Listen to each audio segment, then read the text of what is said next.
After watching this course, you should be confident to go pick out all your gear, set up your bait station like behind me, and go make epic baits that catch fish.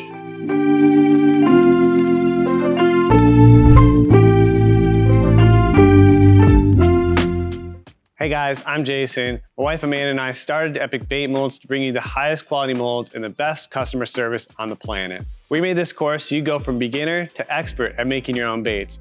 So what is a soft plastic bait? A soft plastic bait is a fishing lure that is made out of Plastisol. So it has a lot of motion in it and it feels soft to the touch. All right, so now that you know what a soft plastic bait is, why would you even make them and what is the process to making them? So the process is you have a mold like this. This is an aluminum injection mold or an open pore style mold, which are these two on the front here. They have an open cavity in the top. And you're basically heating up Plastisol. You're putting your colors and your flakes in there, and then you're using an injector or a cup to put the Plastisol into these two types of molds. The reason you might want to make baits is because you can't find the colors in the lures that you want, or maybe you use a lot of lures, so you want to make a high volume of them for yourselves. Maybe you are creative and you want to do open pouring to create really elaborate, really cool custom lures for yourselves or your friends. Or maybe you want to start a bait business. This would be a great entry point for that. You can sell to tackle shops or online direct to customers. And this can lead to a much larger bait business in the future. The things we're going to cover in this course are going to be your non-consumable items, such as your microwave, your injectors, molds. These are the things that you'll have for a long time. Also include things like clamps, butter knives, heat gun, all of your safety gear, your personal protection equipment. And then we're going to cover the consumables. The consumables are going to be your liquid Plastisol, your flake or your glitter, as you see behind me, and even the pigments. We're going to also go over multiple techniques for open pore molds, injection molds, including single, dual, and triple color baits. We're going to also talk about what colors to pick, both in your pigments and your glitters, and how to put those together to make awesome looking baits. And we're gonna do some advanced things such as drizzling or skin pouring open pores. And perhaps most importantly, we are gonna cover a lot of troubleshooting things. We have some great tips and tricks that are gonna get you shooting perfect baits right away. So now that you know what bait making is and why you'd even make baits, let's go over some of the gear you're gonna need to buy and how you would set up your bait making station. And today I have a special guest and friend with us. This is Adam from SDG Custom LureCraft, and we wanted to bring him in so you guys had a true expert in the field here. He's out there every day making baits, shooting videos. He has his own YouTube channel. Check it out. He has all kinds of advanced tips and tricks and things, right? Yep. And we're gonna talk about our non-consumable items first that you need for making baits. So obviously, to heat up your plastic, you're gonna need a microwave, which is behind him here. So you'll start there, really any kind of microwave, Goodwill, Walmart, Target, wherever you can find a cheap one from 700 to 1100 watts. The higher the wattage, generally the faster it will cook your Plastisol, which can be good or it can be bad if you're not watching it properly. Next, you're gonna need something to actually put your Plastisol into. These are Pyrex cups, they're actually Anchor brand. Just as good. Just as good. We get these from Walmart, but you can get either brand. You want a borosilicate glass. This glass can handle up to 550 degrees and thermal shock of like 330 degrees. So when you're heating your Plastisol up, which is like in excess of 350, sometimes almost 400 degrees, you want something that's not going to possibly shatter. So now you have those two things. If you're doing injection molds, you're gonna need an injector like this one, which is this style mold here. You're actually shooting the plastic into the top. If you're doing open pour, you don't actually need an injector. You would just be pouring your layers right into the mold. Yep.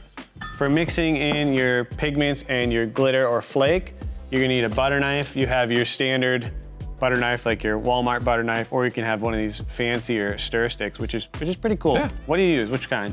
I use this sometimes, usually when it's bigger, but I do like the cheap ones because you can go through them. Exactly.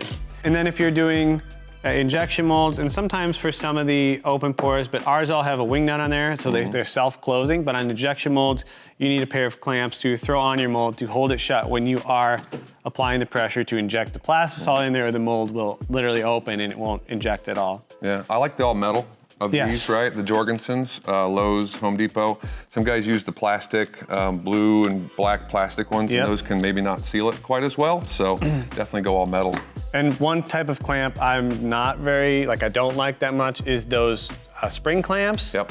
Some people will put like 4 or 5 spring clamps on there. It's just a little clamp. It's not actually something you're like cranking down. It's like a little spring powered clamp. Yeah. And that can actually cause issues with like flashing and the mold splitting open, which is, you don't want that. Started with that, learned. You did, oh yeah, there you go. And there's other things too for more advanced bait makers like air vices and things of that nature. So other non-consumable things you will need for measuring out your glitter or your flake is small measuring cups or teaspoon. What is it, teaspoon? What do you use? Teaspoons, yep. What size do you generally? Usually you're going with a 1 cup to kind of work with plastic or to figure out a color. And normally 1/4 teaspoon, 1/8 of a teaspoon, 1/16 of a teaspoon. You can get those all in one deal, even from Amazon or something. If you start to go up, you can always just double up what you would do for 1 cup, or you can go to a bigger teaspoon, either way. Okay. Cool, so that's how you'd measure out the flake you put in there. Generally for the pigment, you're actually just doing drops. You're not doing, you're not measuring and then pouring it in. Right. And then as you heat your plastic up in your microwave, in your Pyrex cups, you are gonna need a heat gun or a thermometer of some sort. I don't generally like the little stick-in thermometers. I like the heat gun. This actually has a little light. You get 10 to 12 inches above your cup. Stir, and you can take your temperature so you get accurate temperature, because you do need to heat this over 350 degrees and not over 400. And then when you're injecting or pouring, you need to be at a specific temperature, which we'll cover in the videos later. Yep. Now let's move on to your personal protection equipment. This is kind of essential. You want to wear gloves when you're using this Plastisol, because again, it is very hot. A lot of times, you want to wear sleeves if you can. That's up to you. Definitely wear safety glasses. Any brand will work as long as it covers your eyes. You do not want that in your eyeballs. That would be really bad. And then you want to have really good ventilation. I have a little fan over here, but we also have a huge garage door where we're not like filming. We have this door open and airflow through here, so we're not having all these fumes come right in our face, and the fan kind of blows them across. You have a door right by your station? I do. Some guys actually build out an exhaust up above if they're doing a lot of baits, and just like a kitchen exhaust, they'll suck it out and put it out. So. And then some people too I've seen wearing this type of respirator. Just make sure you have the right kind of filter on there, and I would still have airflow. I don't think anything beats just opening a window, putting a fan in there. Even if it's a little cold outside, you just gotta have fresh air. Yep. Also, there is another thing too, which you may not need, but maybe want. This is a vacuum chamber back here. The vacuum chamber, you can put your cup of plastic in there and turn it on, and what it does is it pulls all the air out of the chamber along with all the bubbles out of the actual plastic. So when you shoot your baits, it pretty much guarantees there's not all these little micro bubbles floating around inside the baits. Makes the bait weaker too. Yes, yep, so it can tear easier. Let's move on to the consumables now that we have the non-consumable stuff out of the way. So the biggest consumable is going to be your Plastisol. There's several companies that make it. We both use Bait Plastics 242, and it's a really versatile, clear Plastisol. You can use it on a wide variety of baits. I mean, everything from your finesse worms, your crappie baits, even your craws, stick baits, and even some of the swim baits. When you get larger in the swim baits, you generally want to go a little bit harder maybe in your Plastisol, but you don't absolutely have to. Yep, it's actually neutrally buoyant, which means it's not going to sink really fast, but it won't float really fast. It almost kind of suspends a little bit and sinks really slow, so it makes really good action. Awesome. After that Plastisol, you have your Flake. Comes in a million different colors and sizes, everything from 0.008 up to 1/8 inch I've even seen you use. And we'll talk more later about color theory and what size flake maybe to get, and we'll mix up some baits later with Adam so you can see like how those colors and sizes of flakes play on each other. After that, you have your liquid pigments. They're literally a liquid in this bottle. You actually have a little BB in there for shaking it up, which is good to get everything stirred. Those again come in so many different colors, and there's many companies that make them. This right here is Green Pumpkin from LureWorks. After that, you have all of your kind of additives or powder pigments. This is Siren Scales from 8-Bit Baits. This adds, how would you describe the look of this? Very reflective, holographic, just really freaking cool. It's like little sheets of like holographic plastic that kind of float around in the bait. All different sizes too. Yes. So you get, in one thing, you get all these different size particles. It's really cool. So that's one example of an additive, and here's another one called Hollow Shift Powder. It's hard to describe these without seeing them. We'll show you some baits with this, but this is like a super fine flake that has It's a flakish pigment, and as you move the bait and it changes in the light, the color actually changes. Yeah, this stuff is crazy. And we have they make a lot of awesome stuff, as you can see. So once you have your baits made, everything mixed up and shot, there are some additional things you might want to use, like eyeballs. These are actually some custom eyes we got. Have our logo in there, which is pretty crazy. Cool. That was a thing a couple of years ago until we got these. Yeah. And you'll need, glue to glue those on, and then for bagging or packaging your baits, you're gonna need bait bags or little clamshell packages to put them in so they don't get crushed during shipping. Not Ziploc bags. No. Actual bait bags. You can find those at Barlow's Tackle, clearbags.com, or Bait Plastics. And also in those bait bags, you can put scents like craw or anise or coffee, or there's a whole bunch, garlic even, and that goes in the bag to help lubricate the bag and add a little scent to the bait to cover the plastic or the human scent. All right, so now let's talk about the bait station setup, because ours are probably a little bit different, and we're turned around because we're filming here, but normally you'd be working facing your bait station. We just have all this to show you guys. But generally, if you're right-handed, you want to have a microwave on your left. The door swings to the left, so you want to have nothing like these molds in the way, so when that opens, they don't knock off the table, because you'll be using that a lot to heat up your plastic. You want to have all of your flake and your pigments and everything within arm's reach, or somewhere that you can bring them over easily to mix them up. And you want a big station or surface to work on. I've seen people work on like small surfaces, but you end up like hitting things, and you just need room to open the molds, lay them out. You have things like your injectors, like this big triple injector. This is a beast. So you just need some room to kind of spread out. As far as the surface that you're working on, I like this melamine surface because it is resistant to like stuff sticking to it, to spills, to oils. You can clean up really easy. Actually, I clean it with worm oil. So when I drop stuff, it peels right off, and I can just brush in the garbage. The surfaces that I don't recommend would be like a metal surface. So if you're working on metal, you run the risk of, you brought this up to me yesterday, of the hot Pyrex. If you set down on metal, it could actually explode the cup, which you do not want, because glass and hot plastic will go everywhere. And things like wood that's not sealed will really, the Plastisol will stick to that like really hardcore. What's your surface? It is wood. I use wood, but it's sealed. It's sealed, yeah. And there's also things that you can put down, like this mat from 8-Bit Baits that creates like it's almost like a baking sheet. So you can put hot things on it, and it keeps, like if you have a metal table, definitely do something on that metal to cover it. It keeps things from sliding around as well. Yes, and then for our Plastisol, we just store it underneath the bait station, and then we have some drawers here that we keep our injectors, our blending blocks, and other supplies in, and our Pyrex cups are generally just sitting on the surface back here.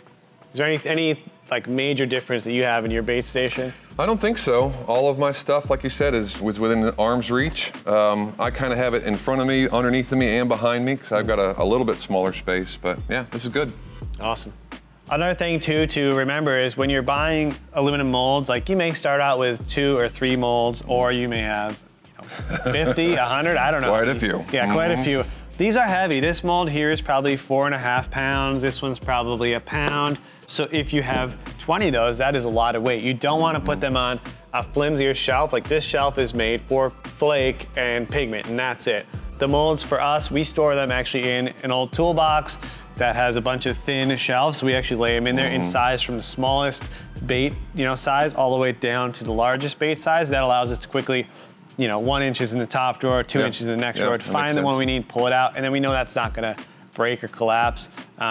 Where do you store yours? Heavy duty shelves on the bottom as well. So if something tips over, it doesn't fall and get all dented.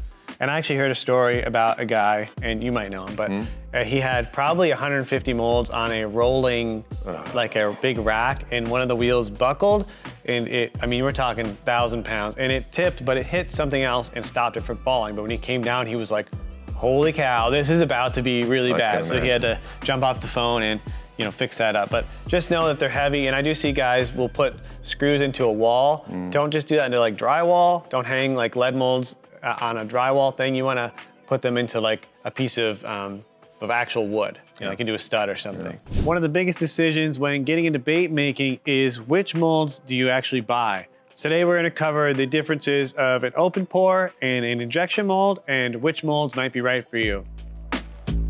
So there's two main styles of molds. There's your open pore molds and there's your injection molds. The main difference being that in an injection mold, use an injector, such as this injector, to shoot the plastic into the mold. And on open pore molds, you're simply pouring the plastic into the top of the mold. Some benefits of an open pore, such as this style here, which you can see you would pour your plastic right in the top there, is that you don't need the injector like we just talked about. When starting with open pores like this, it can be a little less expensive because you only need the microwave in the Pyrex cups. Otherwise, you still need everything else for the injection molds, like the pigment, the flake, and the plastisol, but you're just pouring layers in there. Because of this is actually a little more technical of a mold to get really good or technical baits out of. But it also does allow you to do more technical baits. So when you're making an open pore, you're literally pouring, either you can pour the whole thing as one color all the way to the top, or to get more technical, you can pour 2 or 3 layers in there to add different colors. You could pour like a different colored tail on the tip there, or you could do like a spot on there. And there's many other techniques such as drizzling or skin pouring the baits. Some of the downfalls of an open pore style mold is that generally you're gonna be making less molds at once. You can see that this is a single cavity mold, whereas these are all multiple cavities. And also when you pour this, it takes a lot longer to pour and it has to cool down for a lot longer. The open pore molds also generally have a flat side on the bait. So if you look at this bait here, you can see that the top of this bait is completely flat. But that's not necessarily a downfall. It just depends on what you want your baits to look like and what kind of baits you want to fish. The other style mold is a hand injection mold, such as these 3 here. These molds generally feature a port where you put your injector in to shoot your plastic in, a runner and gates, that is where the plastic flows into the cavities. And these molds have 2 halves that close. And then because of that, you actually have little vents that let the air escape out of the mold. Otherwise, you'd have no air coming out, no plastic could go in. That's why there's vents. They also have 2 pins to hold the mold halves together like this. That allows the cavities line up perfectly. Some of the other benefits of these molds are that you can shoot a lot more baits a lot faster. You only have 1 to 2 minutes between shooting and demolding, so you can get a lot more injections in a shorter period of time.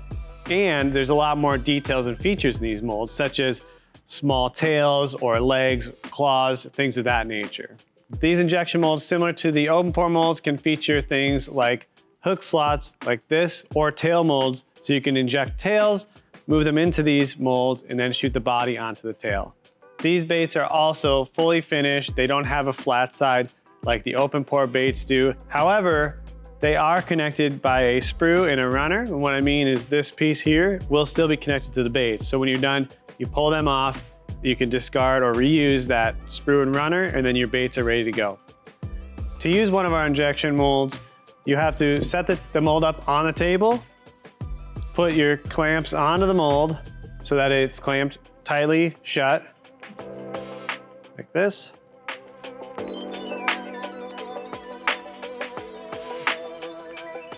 And then you use an injector such as this to suck the plastic out of your Pyrex cup and inject it down to the mold. That is the whole process. That's what makes this so fast versus pouring layers into your open pore mold. Here at Epic Bait Molds, we make the best molds you could find. These molds are fully machined from 6061 aluminum. They're actually machined on all 6 sides. So both halves are the exact same size, which means they stand up really good on your table. They're not tipping or falling over. They close really tightly. We also make sure that the venting in here it's measured to the 10,000ths of an inch to make sure it's consistent so your baits shoot good every single time.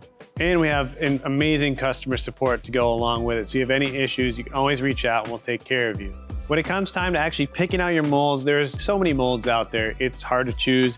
But once you know if you want an open pore or an injection mold, start thinking about what am I gonna use these baits for that come out of here. If you're selling them to someone else, think what is my customer gonna use it for? If it's bass fishing, maybe you want some craws or some worms. If it's crappie fishing, something like our 2 or 3 inch crappie slayer or crappie crusher. And if it's ice fishing, if you're in the northern states, something like our 1 inch ice leech. And same for you. If you're picking these out for you, do you want to go open pore and super creative and get technical like on this nugget here? or do you want to stick with the basics like your stick baits and craws in an injection mold? When you're ready to pick your first molds, head to our site, epicbaitmolds.com, and browse through everything we have there. And if you need any help picking anything out, feel free to email us anytime to epicbaitmolds@gmail.com. We really love to help point you in the right direction on your first molds. Now that you know what gear you need and how to set up your bait station, let's go more in depth on Plastisol, pigments, flake, and scent. Let's start off with Plastisol and kind of the basics. So there's a ton of different brands and types of Plastisol. This right here is 242 for bait plastics, and you guys are probably thinking like, what do I start with? What's the best kind? Yeah, I get that question all the time. Yep. Yeah, so there's so many molds out there, there's so many Plastisols out there as well, and it can feel overwhelming. We use 242 because it's a medium blend. It's right there in the middle. If you want a harder blend, and there's times when that's appropriate for larger swim baits and things like that, or if you just want a little bit more durability in your craws so they last a little bit longer, you can go up in hardness. For bait plastics, that means you're gonna go up in numbers. So 242, a harder blend would be 262, up into the 300s, which would be for like salt water, which is really, really stiff. Likewise, it goes the other direction. So if you're thinking like drop shot baits and you really want that floppy, soft drop shot bait, then you're actually gonna move down. You can go to 142 or even 112. So really depends on what you're looking at and what you want to make in your baits. But for me, and just about everything that I make, and even you guys in a large part, 242, that medium blend is perfect. But before we go any further, let's actually talk about what Plastisol is. So you'll notice in these jugs here, this one on this side has a plasticizer and a resin. So it's two different components, and when they're mixed together, it looks like this one. This has been sitting for a while, that's why you see the two layers. And you need to mix it up so it's all suspended together. And then when you heat that up, there's actually a chemical reaction that kind of combines the two. As it cools, it gels and then solidifies into the baits that we all know and love. Yep. If you don't mix it well enough, your baits will be gooey and nasty, or they won't set up. So when you go from this to this, it's always best to put a little extra time in and make sure it's blended up really, really well. And when we're saying blending, for us, we have this little stirring stick that goes into a drill and it spins, and it's a homemade one, but you can buy these on Bait Plastics or on Amazon, and it goes right in the cap, and you're stirring up all of the solids and the liquids together to make sure they're properly emulsified.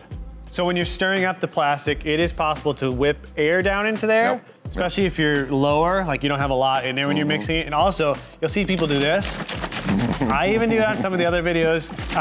Don't do that. Yeah, don't do that. It's because it's the fastest way for me to shake it, but then you have to degas it in this degassing chamber, and that's to get all the bubbles out. And also, there'll be bubbles and moisture in it if it sits for like a year, or however long. Like this has been sitting for months on end, so you just want to vacuum chamber it to make sure. But when, like from Bait Plastics, I know for sure that when you get that, they've already degassed it and everything in their humongous industrial vacuum chambers.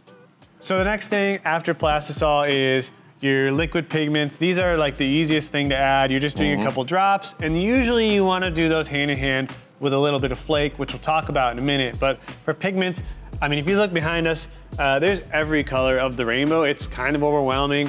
So let's kind of narrow it down. Like say you're just getting into this and you want to pick like 5 or 6 pigments. What kind of colors would you be looking for? So normally you're going to want to try to make stuff that either looks natural or that gets attention and is brighter. So fish are predatory, right? They're gonna go after things that is normally in their area. So any kind of greens or browns and things like that are gonna be key. You could also, if you're fishing like dirty water, you need darker colors like a black or a blue, or you can go the opposite end of the spectrum and go to like a really bright chartreuse. So some of my favorites are green pumpkin, which we have here, watermelon, which is a green that is a little bit lighter. It's a little bit more translucent. The light passes through it a little bit better. So that would be better for like clear water. Then we've got, of course, black is used all over the place. There's just a whole bunch, and we're actually gonna do a future video where we'll show you how to make some of those basic colors. And one thing that's interesting too about these is that it's not like you can just dump the whole bottle in or put 2 drops in, it's the same color. With these, the advantage is you can put 5 drops in and it's one opacity or color, and the more you add, the less light will come through that, and it kind of changes the overall look of the bait. Yeah, and I will mention one other thing.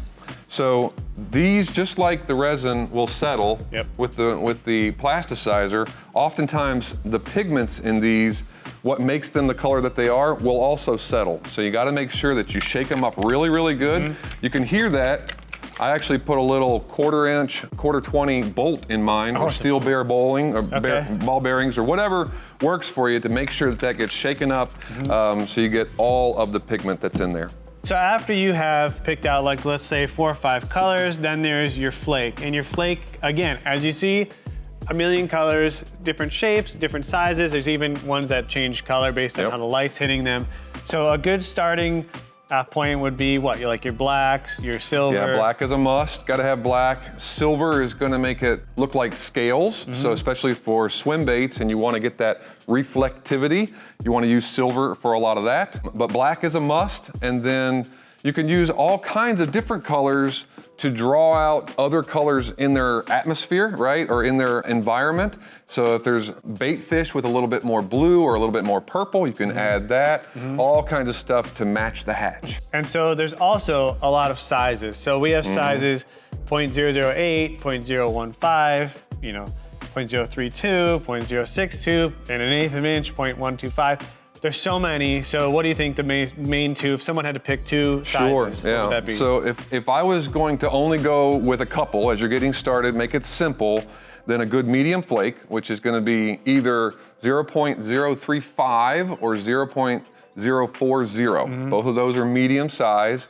That's great to start with, and you can make a ton of baits with just that size flake. If you wanted to go an extra step, then I would step it down and actually go to 0.015. Something to watch out for though, there's a lot of flakes available at like Walmart and Hobby Lobby, things like that. Those flakes, by and large, are not heat sensitive. And remember, when we're working with hot Plastisol, this stuff is over 300 degrees. So if you put some of that cheaper flake, right, from Walmart or from Hobby Lobby, it's gonna lose its color quite often, and it's gonna curl, it's not gonna look right. So in order to get the best looking bait, you really need to go to a bait making supply store, right? That would be Barlow's Tackle, that would be Bait Plastics, that would be LureWorks, where these pigments came from.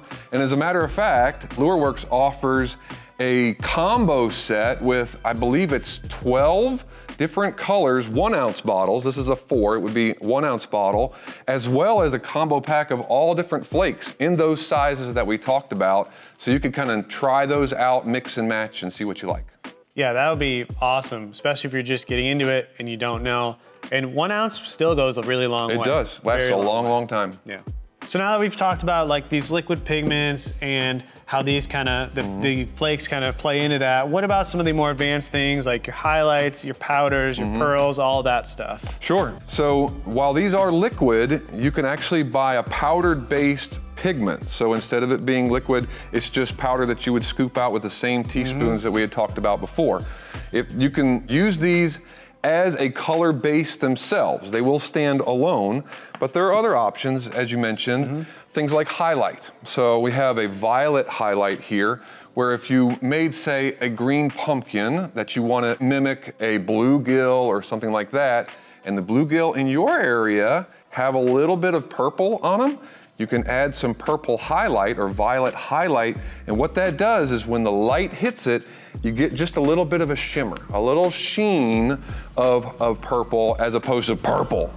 And so you wouldn't want to use a highlight just by itself necessarily. You can, but it's not normal. Because it's going to be mainly translucent with a little bit of like purple on the edge. You're playing with light with highlight, and it's a really, really cool effect.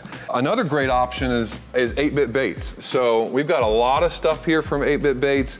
They've got powders that will act on their own, as well as flake. So their flake is some of my favorite stuff to use. It's called Siren Scales.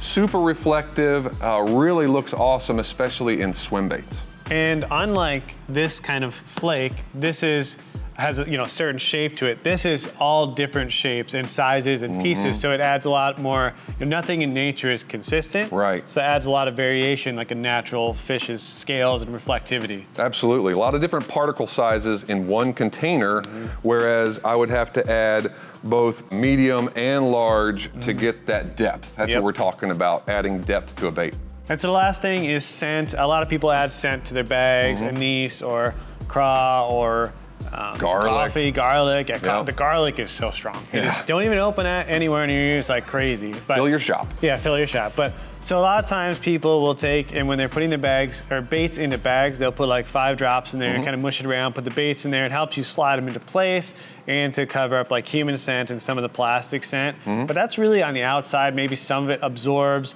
but not a lot of it. So what about, have you heard of people like pouring it into their plastic as they're working with it? I have. Not as popular probably, only because it does a couple of things. It's going to add moisture to your bait, which causes bubbles and might cause your bait to be weaker than it needs to be or than you want it to be. And honestly, I haven't seen that it lasts. You really can't tell once the bait is made unless you add just a ton of it in there, but that means that much more moisture. You're compromising the quality of the actual lure to get that scent in there. And most do just add it to the bag. Right, exactly. So even though you can use scent, neither of us really use scent a lot. We actually will put like a couple drops of worm oil into the bag and then work them in there. Although, I do like the coffee smell a lot. Yeah, there are some benefits. So if you guys have been wondering, these are actually some baits that Adam's already made prior to this video, and let's talk about these quick so you guys have some examples of what we just kind of went over. So let's start with this Glory Craw here. Like, what do we have going on in there? Yeah, so this guy is made with a new pigment by Barlow's. It's called Sweet Honey, and it utilizes really small flakes, so 015 black flake, and then I went all the way to the other side of the spectrum to 1/8" flake that I actually had to get on Amazon, but it oddly enough holds up. And it does quite well. That's the black flake we're seeing, is the big 1/8" flake. So as you hold up the bait, you can see the light go through it, but that giant black flake will block some of the light and it gives it a very molten, natural look. And if you guys do want to see him actually mixing this up, go to his channel on YouTube, and it's a pretty awesome video watching him mix this thing up. Sweet bait. So this craw has obviously got huge flake in it, we just talked about. Let's talk about this small guy here. This has tiny flake, it looks like. Yeah, that's actually a bait that's made with nothing but 015, so you can go this route as well. It's worth noting, right, this is a much larger bait than this one. The Glory Craw is 3.4 inches. This is the 2.3-inch sleigh bait, so keep that in mind as well. Oftentimes, your flake size can be determined, although it's not a hard and fast rule, can be determined by the size of the bait. So putting giant flake in a tiny little bait like this might not look like you want it to. But using 015 for both the top and the bottom on this one looks really nice. And one other thing with this too is if you're shooting big flake into a small bait, like a stonefly that has features, you could be blocking like the legs and stuff, so you're not gonna actually get a good injection. So having that small flake actually goes down to those legs and you get that shimmering effect everywhere in the bait, not just in the body. Yeah, that's a really good point. Now that we've gone over everything we need to get started, let's make some epic baits, starting with these open pore molds. We have Adam back again to help us. He's the expert bait maker. So first thing, we are gonna start with our Plastisol and we want to mix it up. We'll stir that. And we did that quite a bit already, so he's just giving it a little extra touch. It should look like milky, white liquid. And then how much do you want in here? So because these molds are small, this is a 3-inch and a 4-inch bait, really small, we don't really need a whole lot, which is kind of nice about open pouring, so only a 1/2 cup. Okay, so 1/2 cup, and this is Bait Plastics 242, medium blend. Where is half? Right there. Look at that. All right, we needed 2 cups, so there's our 2 1/2 cups of Plastisol. And now we're gonna throw this into the microwave. And what are we gonna start with for time? A 1/2 cup really is about 1.5 minutes at the most. You can actually go lower than that and watch it if you're just getting started. So let's start with 1 minute. So now that that's heating up, that's gonna take a minute. We also here have our griddle. You don't necessarily need a griddle to do this, but we have this griddle at about 275, 300 degrees. We're heating these molds up there hot to the touch. And that is so that you don't get what's called cold cracking. Right. Cold cracking is where, as you're pouring your plastic in, even though it's hot, the aluminum sucks a lot of heat out. So as it's filling up, it's kind of folding over itself and making these lines in the side of the bait. And when we do our 2-color bait in a minute here, when we pour the first color and then the second, if the mold is cold, you'll get a hard line between the layers, and they might actually delaminate or right, they'll pull apart. Yeah. Another way to do this, if you don't have this griddle, when I'm testing molds, I actually heat them up with this heat gun. I just get this set to maximum heat, blow it on there until it's hot to the touch, and then I pour the plastic in there. So you want this hot because, again, you're avoiding cold cracking as the metal pulls a lot of heat out of the plastic. Now, also, this is a good time, before he pulls that out, we're gonna get our protective equipment on, the gloves, the glasses, and I'm doing that too because I'm back here too. All right, let's see after a minute how far we are. I'm gonna move this down. So this is pretty typical, right? We've got clearish plastic here, but you can see it's still pretty white and milky on the bottom. That means it hasn't fully converted over. So we need to stir that up. And I'm gonna see the white stuff come up on the top. That's the unconverted Plastisol. A lot of resin will fall to the bottom because it's thicker. So you can see we're still not there. This is kind of like a jelly. We need to put it back in the microwave so that it essentially turns clear. And so our goal with this is to get this over 350 degrees, more like 370 degrees. And we're gonna check this with a infrared thermometer here in a second. But he's gonna put it back in for how many seconds? Probably another 20 seconds and we'll check it. Okay. And here's the infrared thermometer we talked about earlier. We'll use this to check that as soon as it comes out. So we put it in for another 20 seconds, pulled it back out. It's still not ready, and you can tell because it's still like a gel. And when I take the temperature while he's stirring, it's 304 degrees. So we're not over 350. Nope. Got to go in for another at least 20 seconds. So the reason that we're doing 20-second increments, not going for like 3 minutes straight, is because we don't want to burn the Plastisol. It turns into like this brown, fluffy, super toxic smelling. Smells horrible. Yeah, and so you don't want that. So at 20 seconds with this little bit of plastic, we can guarantee that we can pull it out, stir it, and we're not going to go over 400 Right, degrees. you just step it up little by little by little. All right, let's see how close we are. This is looking better. It's already thinner. That's 345. 345, yep. So another 15 seconds will take us right up to 360, 365, and we'll be ready to vacuum it. All right, this should be ready to rock and roll. Let's give it a twist, or give it a stir rather.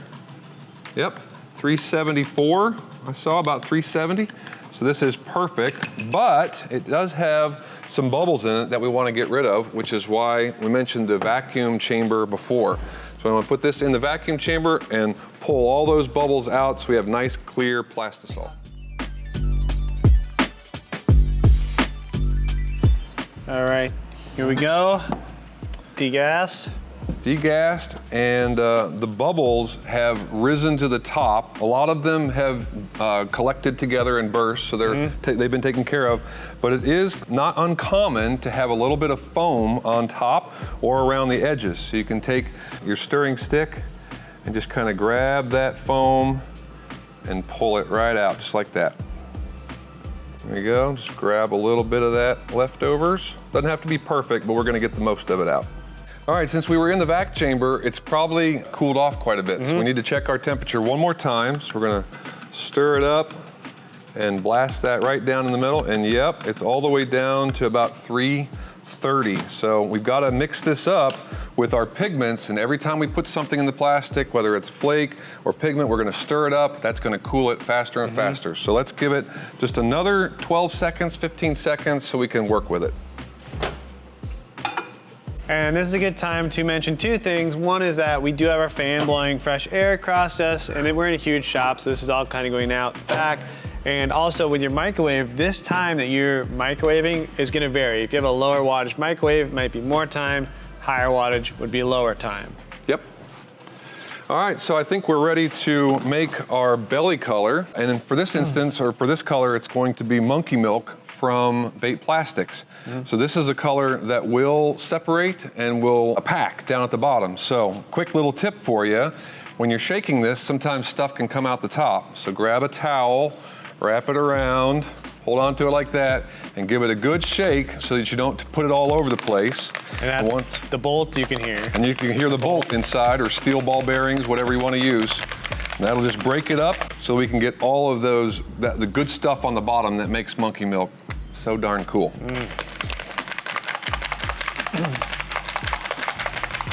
All right, I think that's good. This is a 1/2 cup, so let's go. Usually with monkey milk, I'm around 20 drops for 1 full cup, so we'll do 10 drops for a 1/2.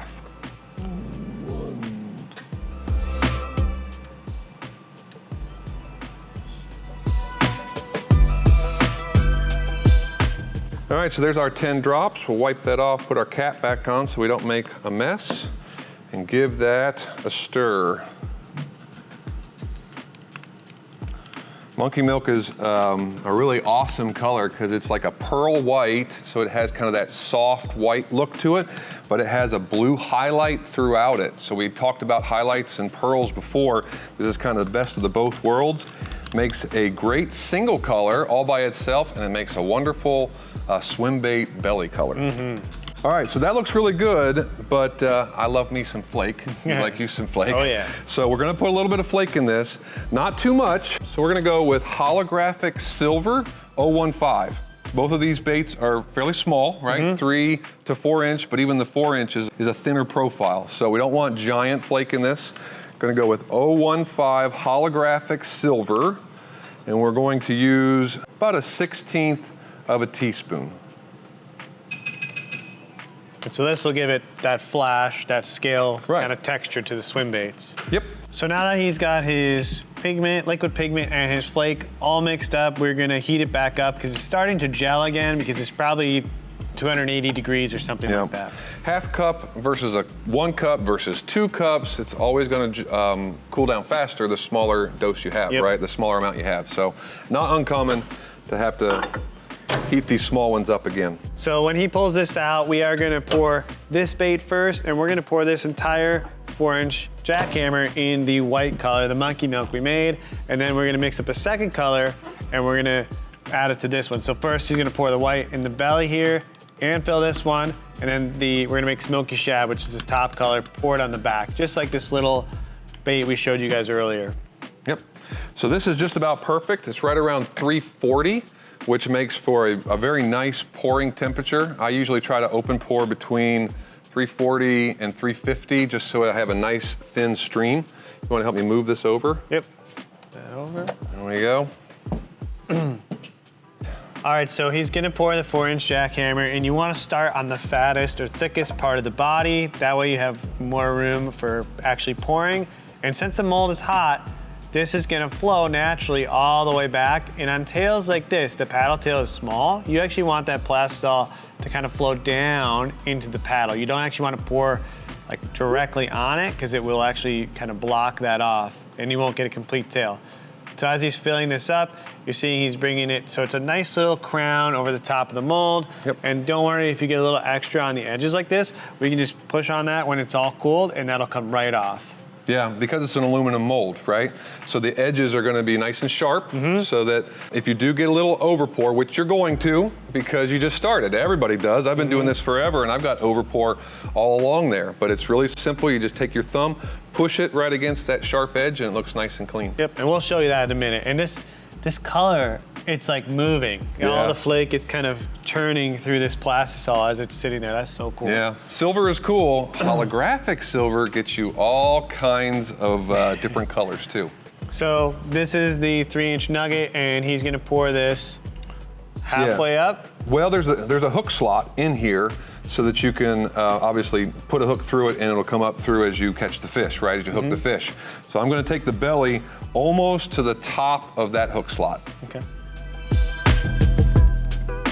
starting in the head, and just let it pour or drain down. There we go.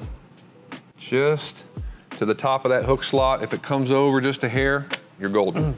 And the reason we stopped there on this bait is because we're gonna mix up that other color, that blue we kind of showed you, and we're gonna pour that onto the top to make the smoky shad style bait. Yep, so into the microwave, the second half cup. And when you're not using these cups, put them somewhere where you're not gonna elbow them.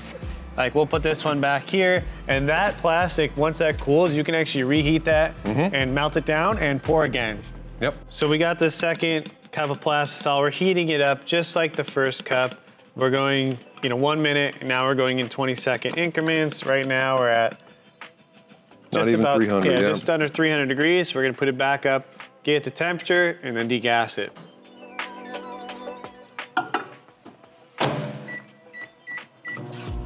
All right, so This looks pretty good. We're at 360, 370.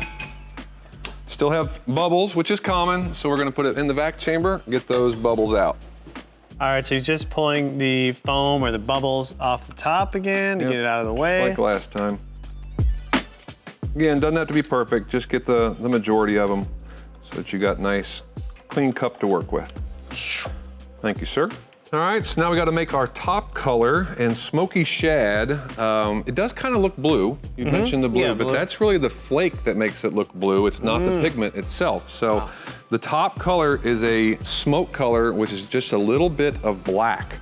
So just like before, I'll wrap the top, give it a quick little shake. And we don't want a whole bunch of black here. We only want like a shadow, like a smoke color. So our half cup, we're gonna put in 3 drops. 1, 2, 3.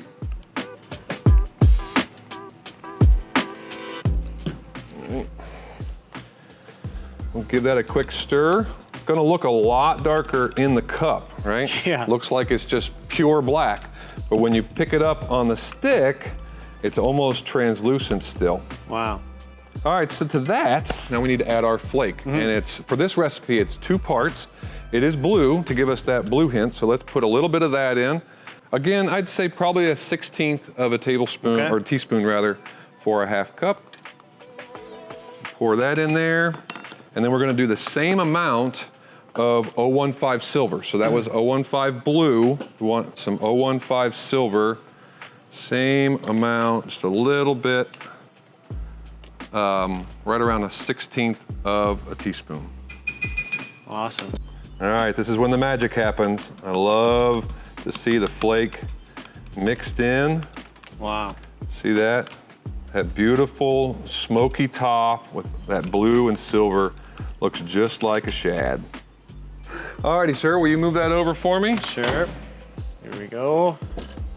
We had to warm it up just a little bit since putting in our flake and our pigment cooled it off. But I think we are at a good spot. Yep, right at 345. So now we're gonna pour the top part of the nugget. So this is gonna be all the way down into the tail and the top section just above the belly. All right, we'll start at the head. Nice, easy, steady stream. Let that head fill in.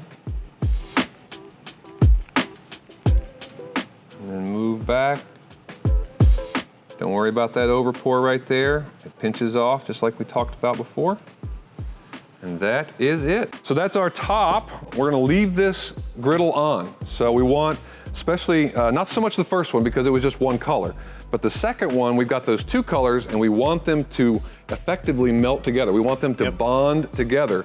So we're gonna leave this on 275 to 300 for a good 15 minutes or so and just kind of let it cook. And then we'll turn it off and let them cool naturally. If you don't let them cool naturally and you try to take them off and get them cold really fast, you'll see that divot in the top, right? Yeah. And we want to avoid that. So just let them cool down naturally for a really sweet looking bait. And if you have this way too high, like 400, the flake will settle out, is that correct? It will, yeah. The higher the griddle is, the hotter the molds will get, the hotter the Plastisol then will get, and the hotter Plastisol gets, the thinner it gets, which means the flake can't suspend and all that flake will drop to the bottom. So 275, 300, let it do its thing and you should have a pretty good result. Awesome. All right, we got everything cleaned off and this is cooled down, right guys? Cool to the touch. Cool to the touch. We have our special guests here. This is Amanda and I's kids, Kai and Finn. They're having a blast. They're here to help demold these. So now this is cooled off, we need to demold these. But first, as you remember, we said earlier, we over poured a little bit. So we need to push on the edge here. That's gonna pinch off this little piece of flashing. Just cleans up the bait a little bit, super simple. Just take your thumb, push it right against.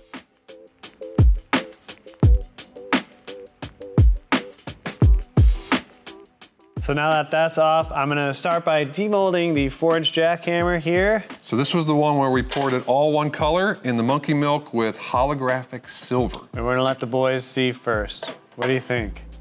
That's cool. You wanna pull the bait out? Oh my God. Look at the sparkles. Ooh. How cool is that? Think you could catch a fish on that? Yeah. Absolutely. Looks so good you could eat it. That's an epic bait. Yep, that is an epic bait. Wah, wah, wah, wah, wah, wah. All right. All right, should we demold the other one? Yeah. All right, we poured an epic nugget as well in the 2 colors. So this would be a laminate, one on top of the other in a pattern called Smoky Shad. Yep. There you go, boys. What do you think? That's cool. Oh, how you look at that? Huh? Pull it out. Super cool. Pull that out, yep. That's the Take hook out slot. the hook slot, yep. Pull it right out of there. Pull it hard.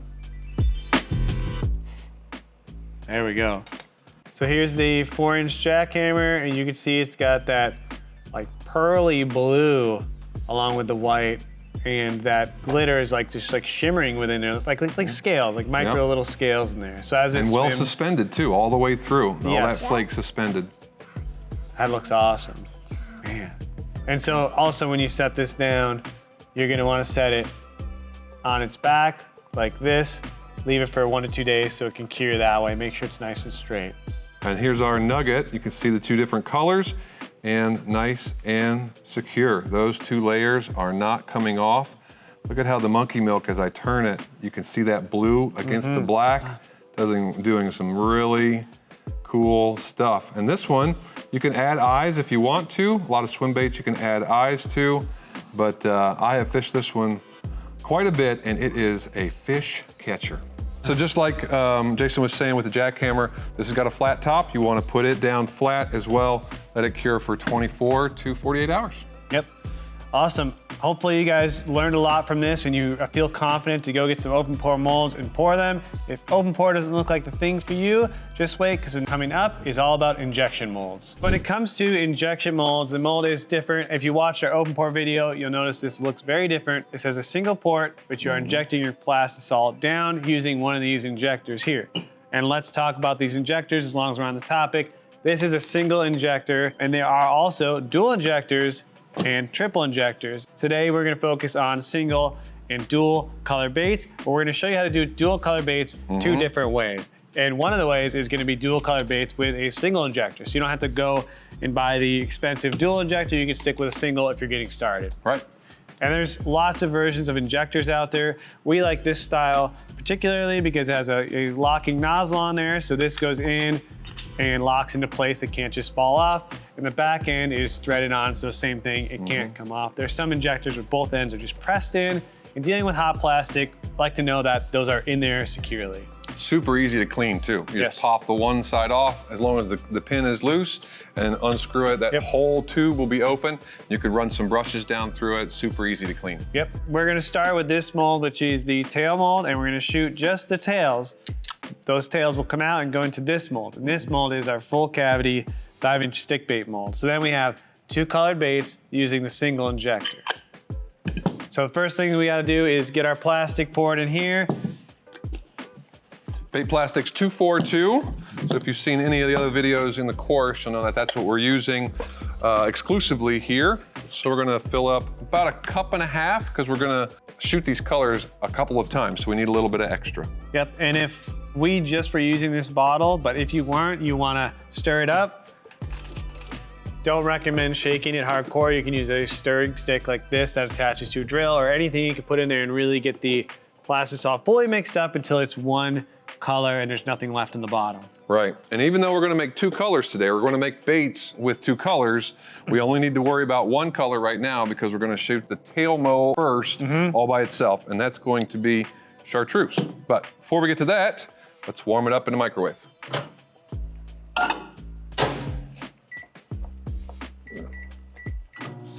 So since this is 1.5 cups of Plastisol, we're gonna go for about 2.5 minutes for the first time warming this up. If you're using less, go for way less. Like start at a minute if it's your first time. You wanna go in small increments. Start at a minute and then maybe 30 seconds or 20 seconds each time after that. Yep. While that is warming up in the microwave, we're gonna get some other things ready. So we're gonna shoot this mold first.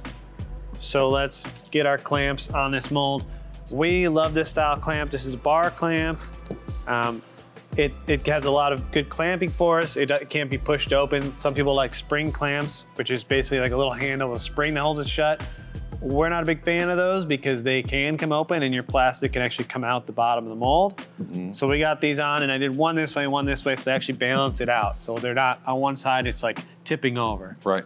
Also gonna need PPE, so make sure we got gloves going, some safety glasses as well. Good ventilation wherever you're making baits because you will have fumes coming off of the plastic that you don't want to breathe in.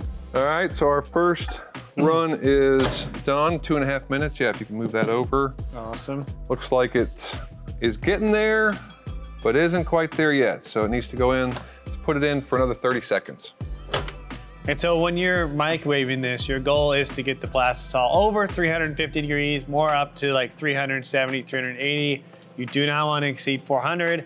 It will literally burn into a big muffiny brown, very nasty, disgusting blob. So, and if you do that, you got to get it outside, away from you as fast as you can. And if you don't get to at least 350, then the 2 parts of the Plastisol, the plasticizer and the resin that makes Plastisol, as it comes together, it won't cure properly and your baits won't cure. They'll be all gooey and nasty.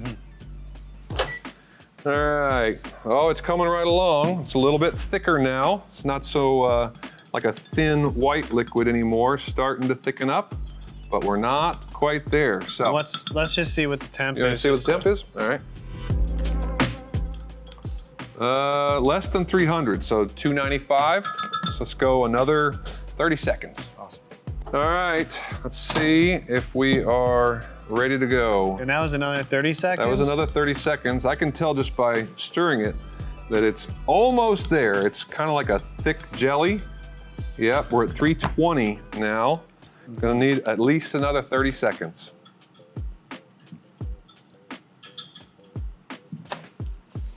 Looking better. What are we at?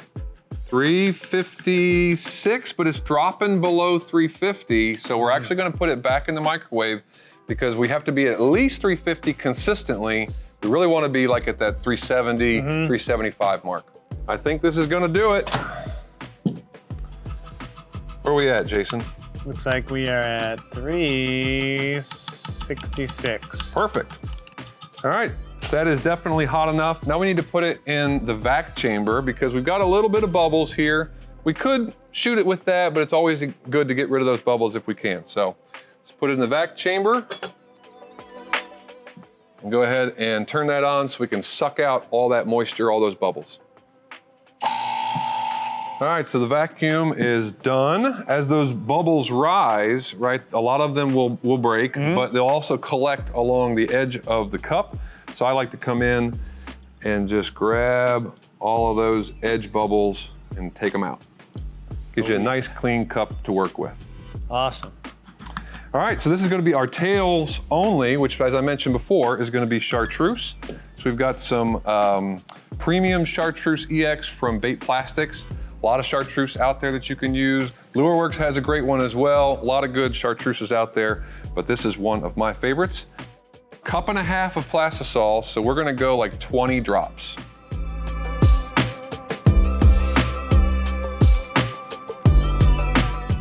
All right, 20 drops are in. We might want a little bit more, not quite sure. This chartreuse from Bait Plastics is pretty thick. Yeah, let's go ahead and just add 5 more. So that would be 25 for a cup and a half. There we go. Go ahead and mix that up, and we're not gonna put any flake in this. We just want a really bright tail. So one last temperature check here. 330, 328, that's perfect. That's perfect, yep. Go ahead and give you the single injector. All right. Super easy. He's just gonna suck it up and inject it down into that mold. So drawing it up, coming over on the nozzle when I'm in, just gonna go down nice and slow. Hold Doesn't pressure. take much. Yeah. Especially with a tail mold, really small pieces. Yep, and then I'm gonna pull up, break that off and kind of fill it. Put my injector nozzle in the cup, not in the plastic, but in the cup to get the rest out. I've had that actually splatter, and Bingo bango. there it is. Now you do, after you inject molds, wanna make sure this doesn't suck down. Like if you see the Plastisol in there, if it goes way down in there, it can actually create a void in the cavities. So why would it do that? Why would it suck down like that? Yeah, so as this Plastisol is cooling and solidifying, it's actually shrinking in size. So that's why it's feeding down into the cavities as it shrinks. So actually it doesn't look like it's gonna go past there on this mold, so I don't think we have to do anything, but on bigger baits, especially big swim baits and things, you really gotta watch that, and it's called topping it off, where you put a little extra Plastisol on the top to make sure it doesn't suck all the way down, pulling air into those cavities. Right.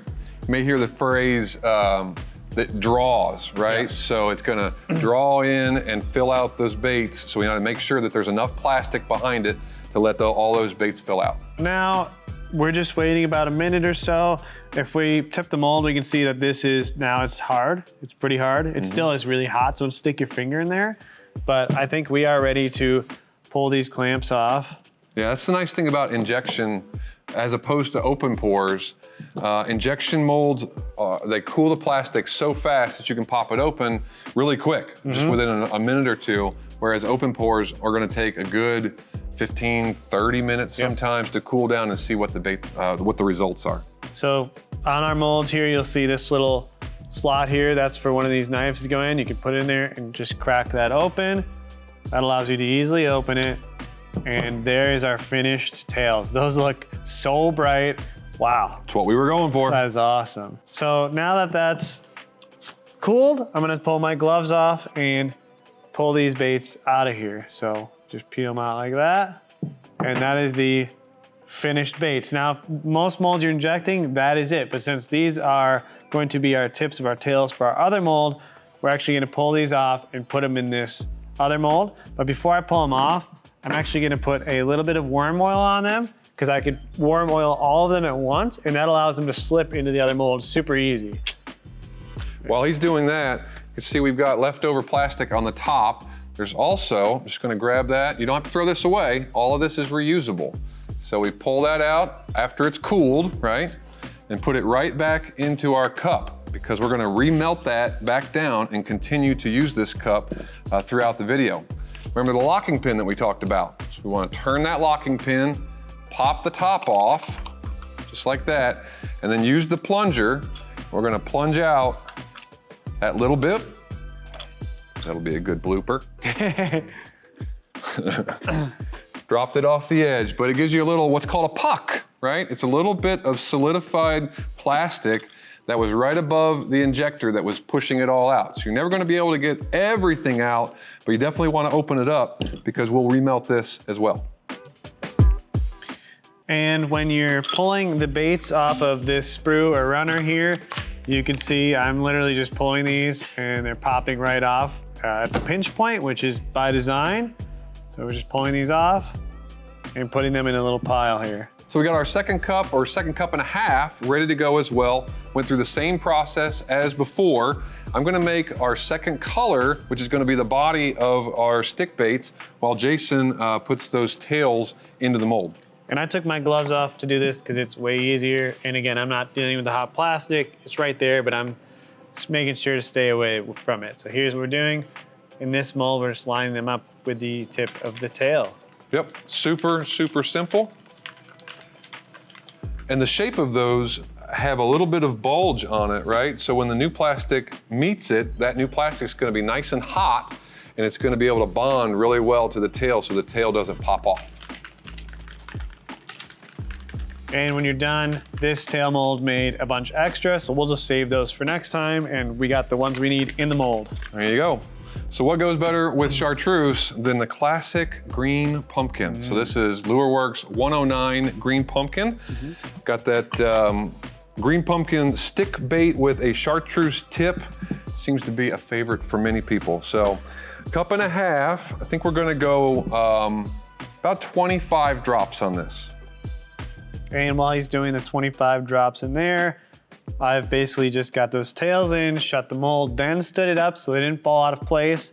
And now I have my clamps, again, alternating direction so my mold's not falling over. And now we're ready to shoot this once he's got the color done. Yep, and you might have noticed I had a rag around the tip as I was shaking it. That's just in case that tip lets loose and I get pigment all over the place. Not a good thing to have happen. No. Ask me how I know. Yeah. So anyway, let's stir this guy up and check out green pumpkin.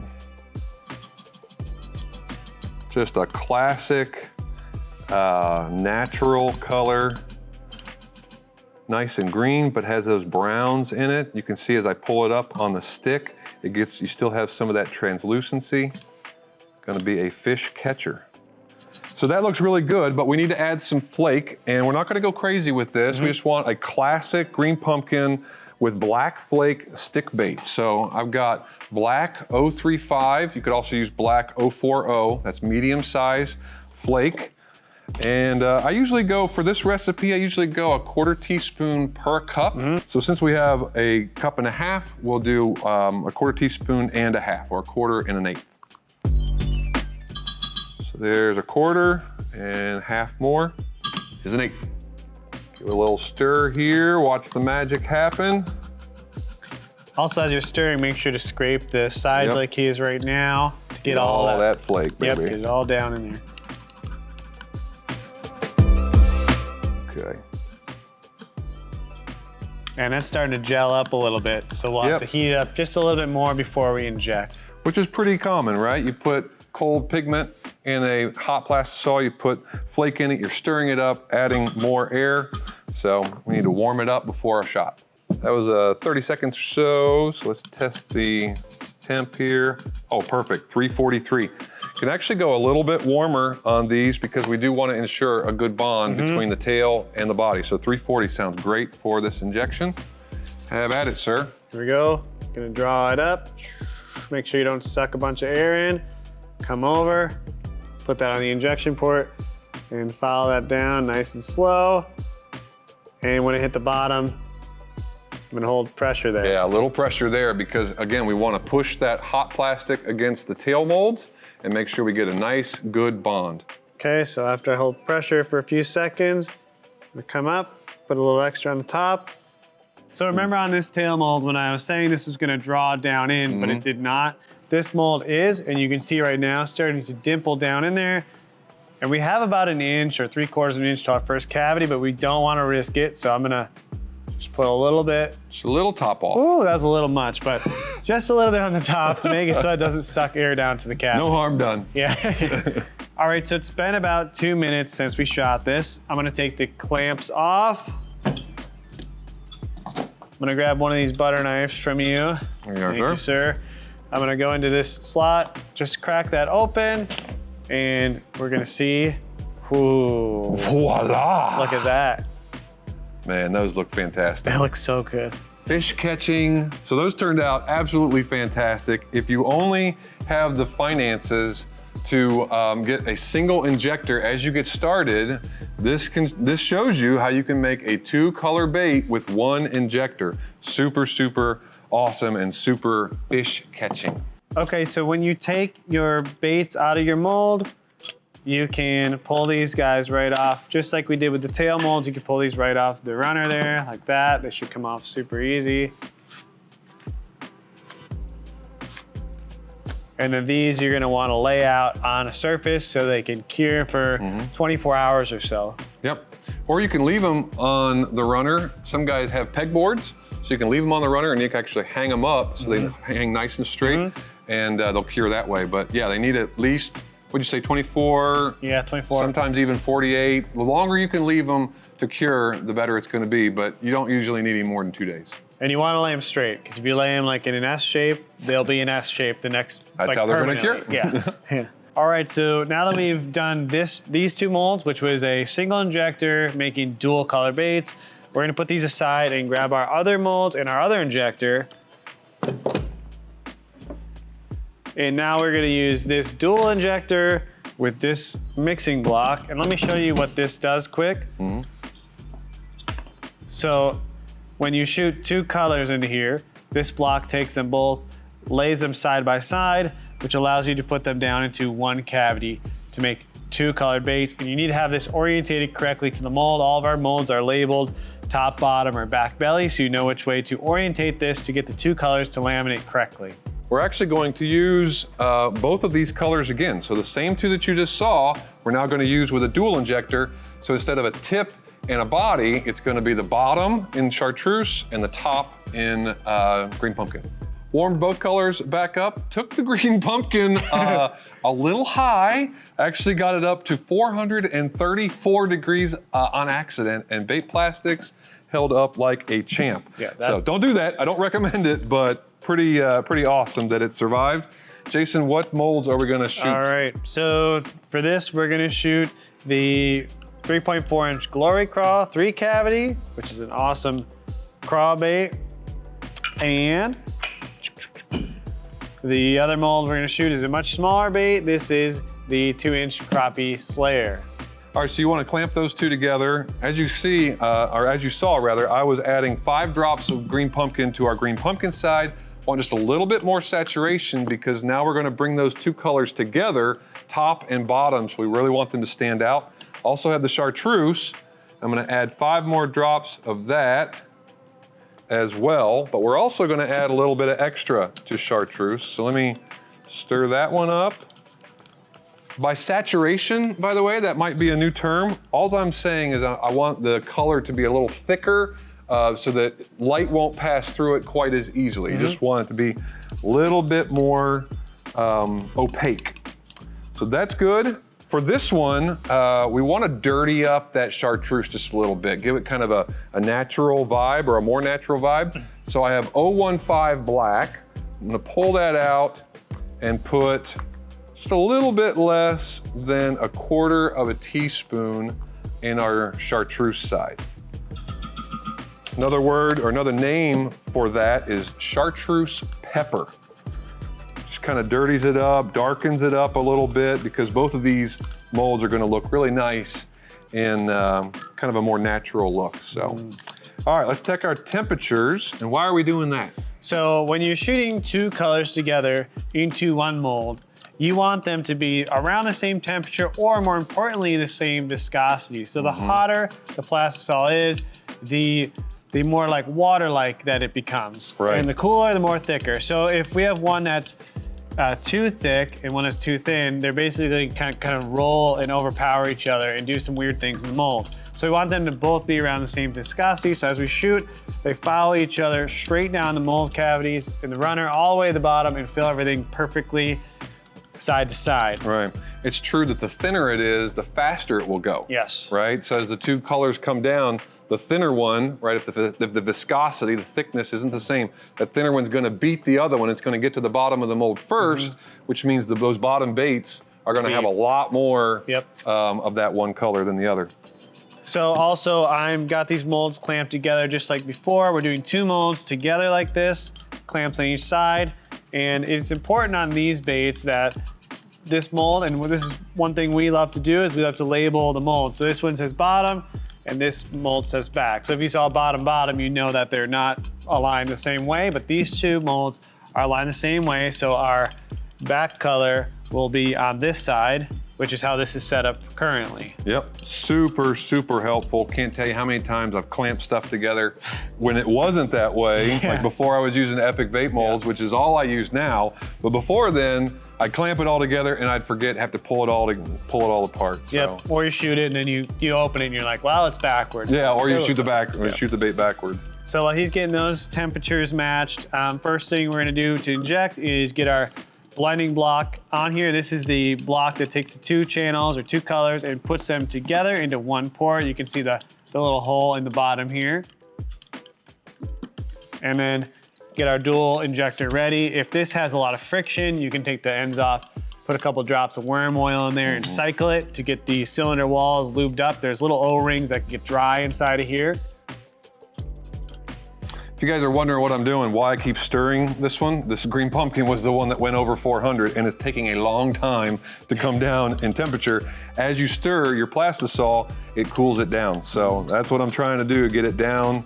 We're at about 327 there and 324. So let's get this one a quick stir.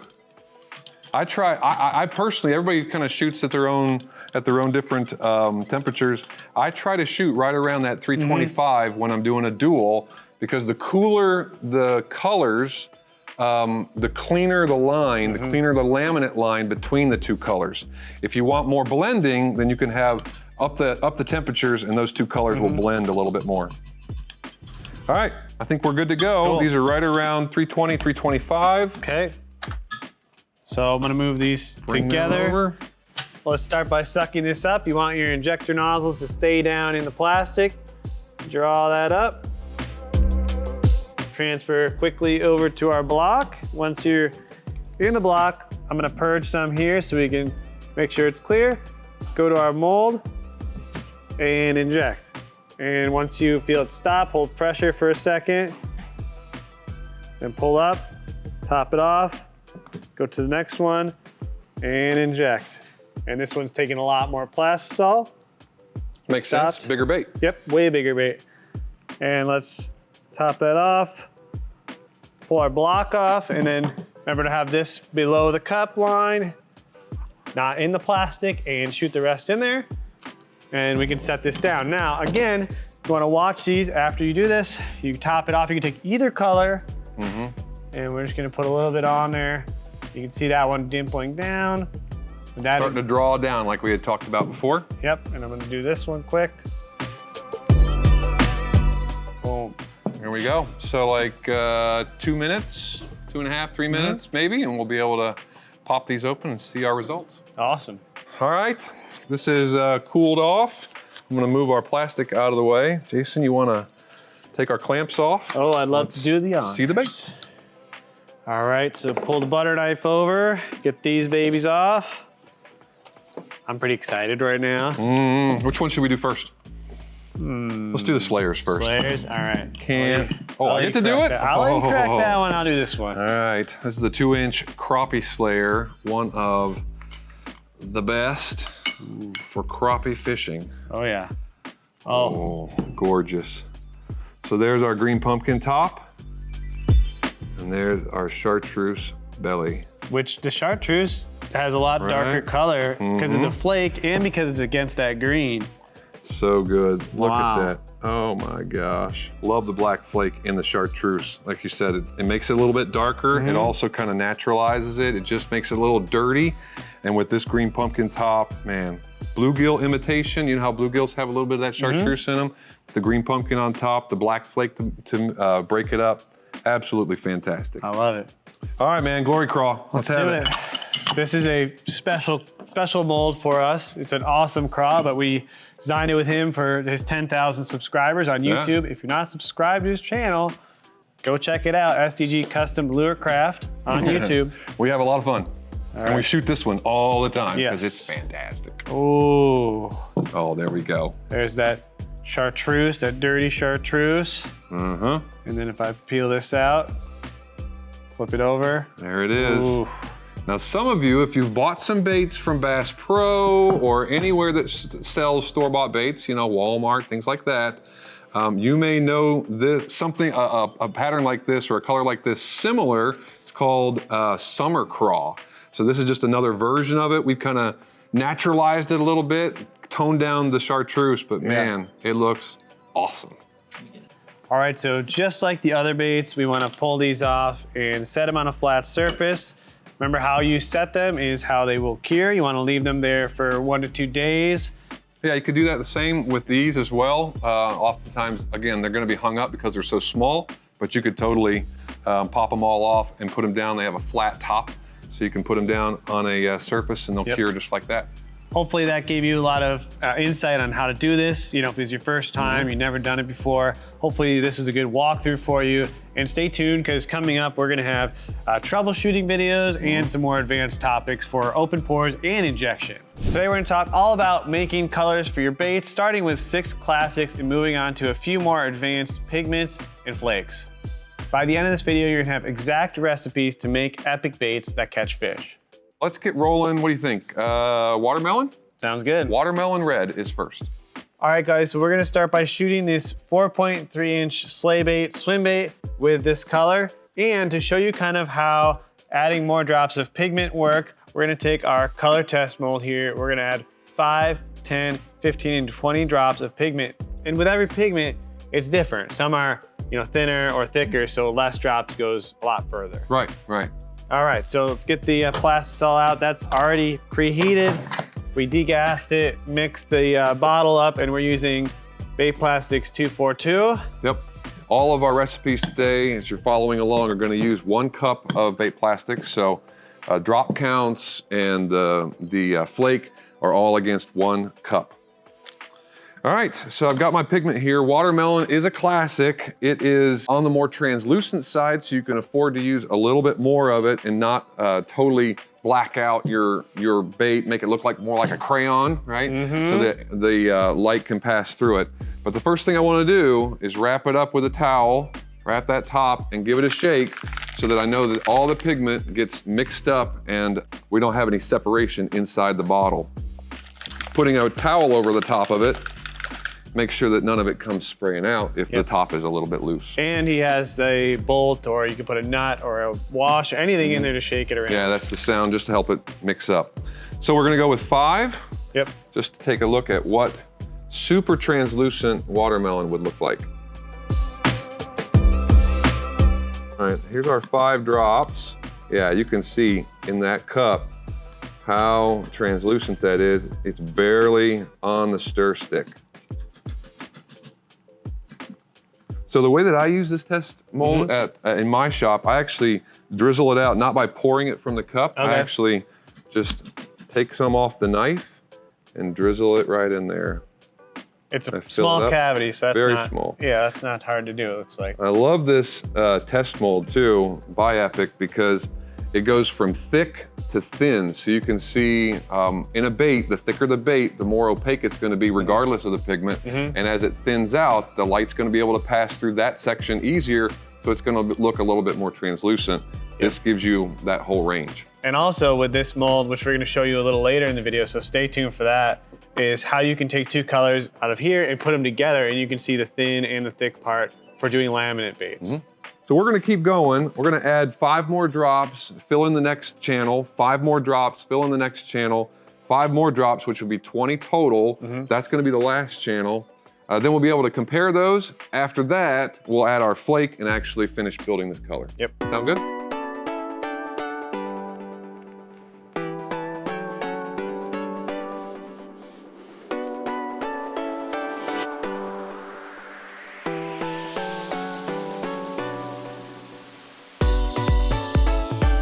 All right, so we've got all 4 levels of translucency here. We're gonna set this aside and let it cool while we finish building our color.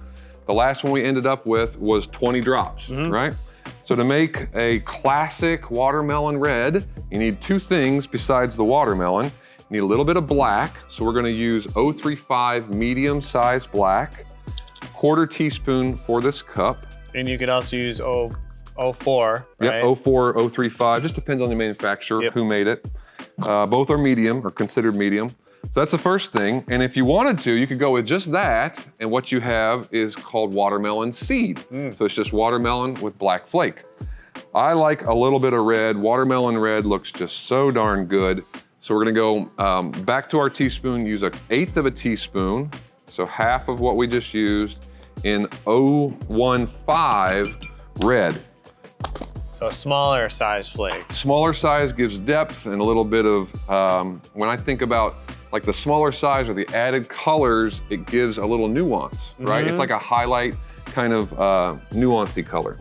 All right, so let's mix her up and watch it come to life. Yeah, you see how beautiful that is with the red all throughout it. Got that beautiful translucent watermelon, and the black flake just breaks it up. Yeah, it has like a depth to it. It does. With the 2 different colors in there. 2 different colors and 2 different sizes really makes a difference. All right, it's time to inject, sir. So this one's ready to rock and roll. All right. Draw it up. And this mold actually has 3 individual cavities because it's a Swimbait. Watermelon red and a Swimbait. Very nice color, mimics a whole assortment of bait fish, especially bluegills and things of that nature. But you can see he's got 3 different ports to shoot because each bait is on its own. There we go. The rest goes back in the cup, and we'll follow that up. The middle one's looking like it's drawing just a little bit. Watch the other 2 to make sure. And while that is cooling off, it'll only take, what, 2 minutes or so, 3 minutes.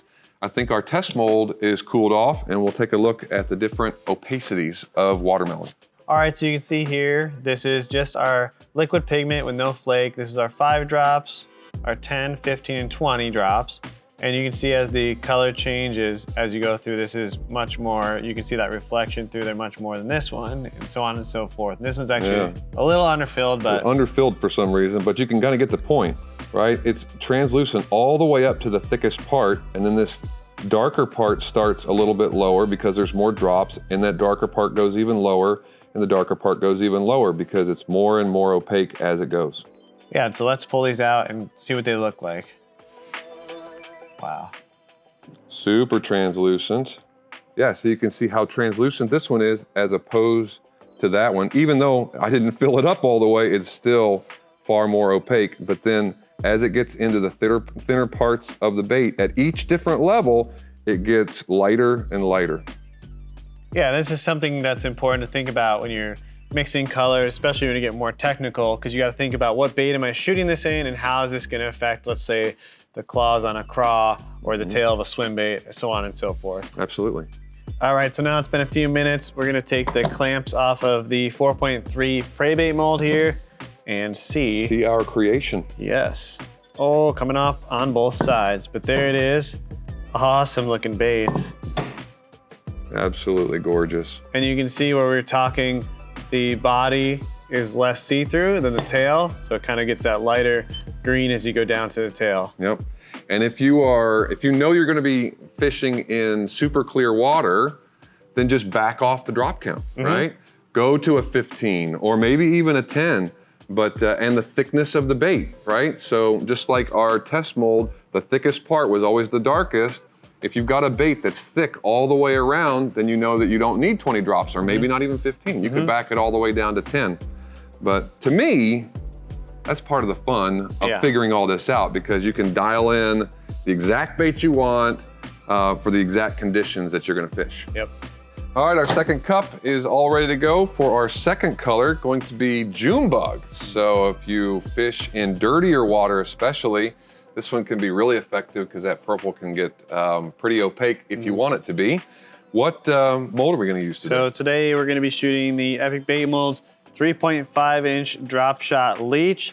Awesome little Leech style bait. It's a 10 cavity, and this should look really good in here because it goes from thin to a little bit thicker, not super thick, and it kind of will have that natural kind of Leech look to it too, which will be awesome, absolutely. a dark color. Very cool mold. I have it, and I catch fish on it. So, all right, June bug pigment from Bait Plastics. Let's go with 12 drops. Take a look at that and see what it looks like.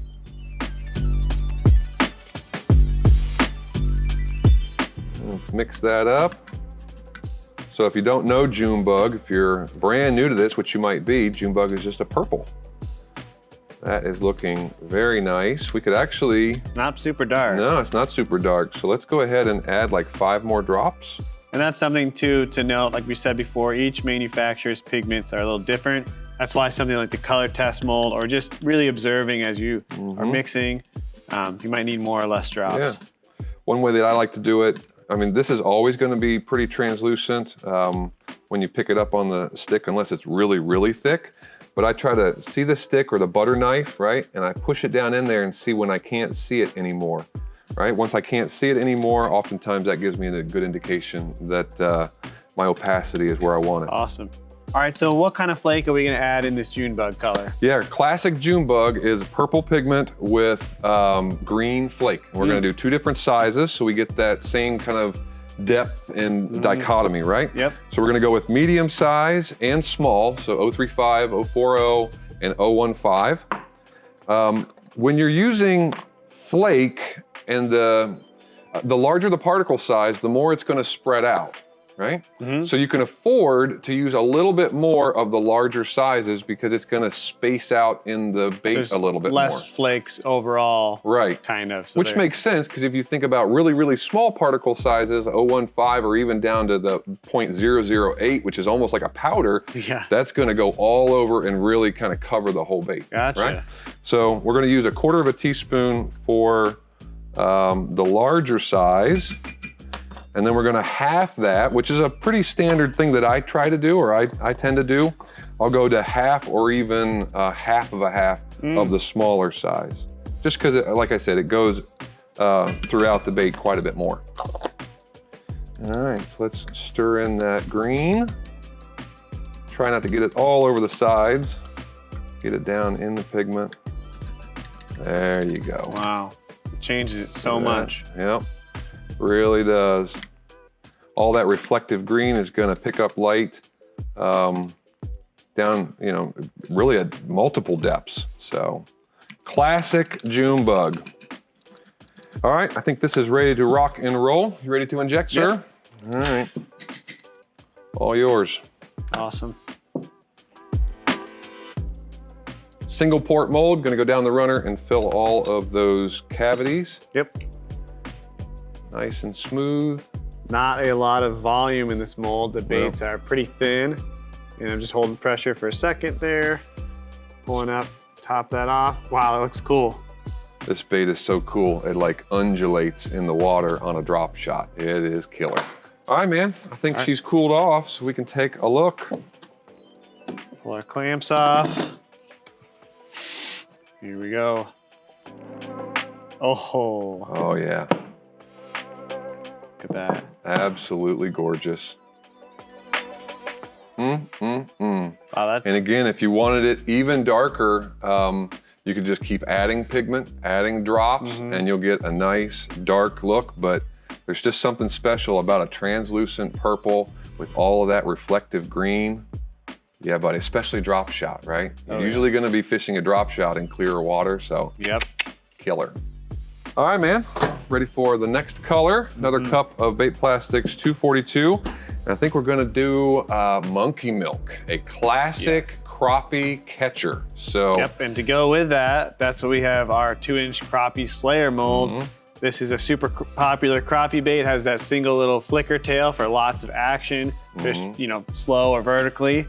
And so what do we start with? We have a liquid pigment. Yep, liquid pigment by Bait Plastics. They make their own Monkey Milk mix, which if you don't know what Monkey Milk is, it's like a white pearl with a blue highlight.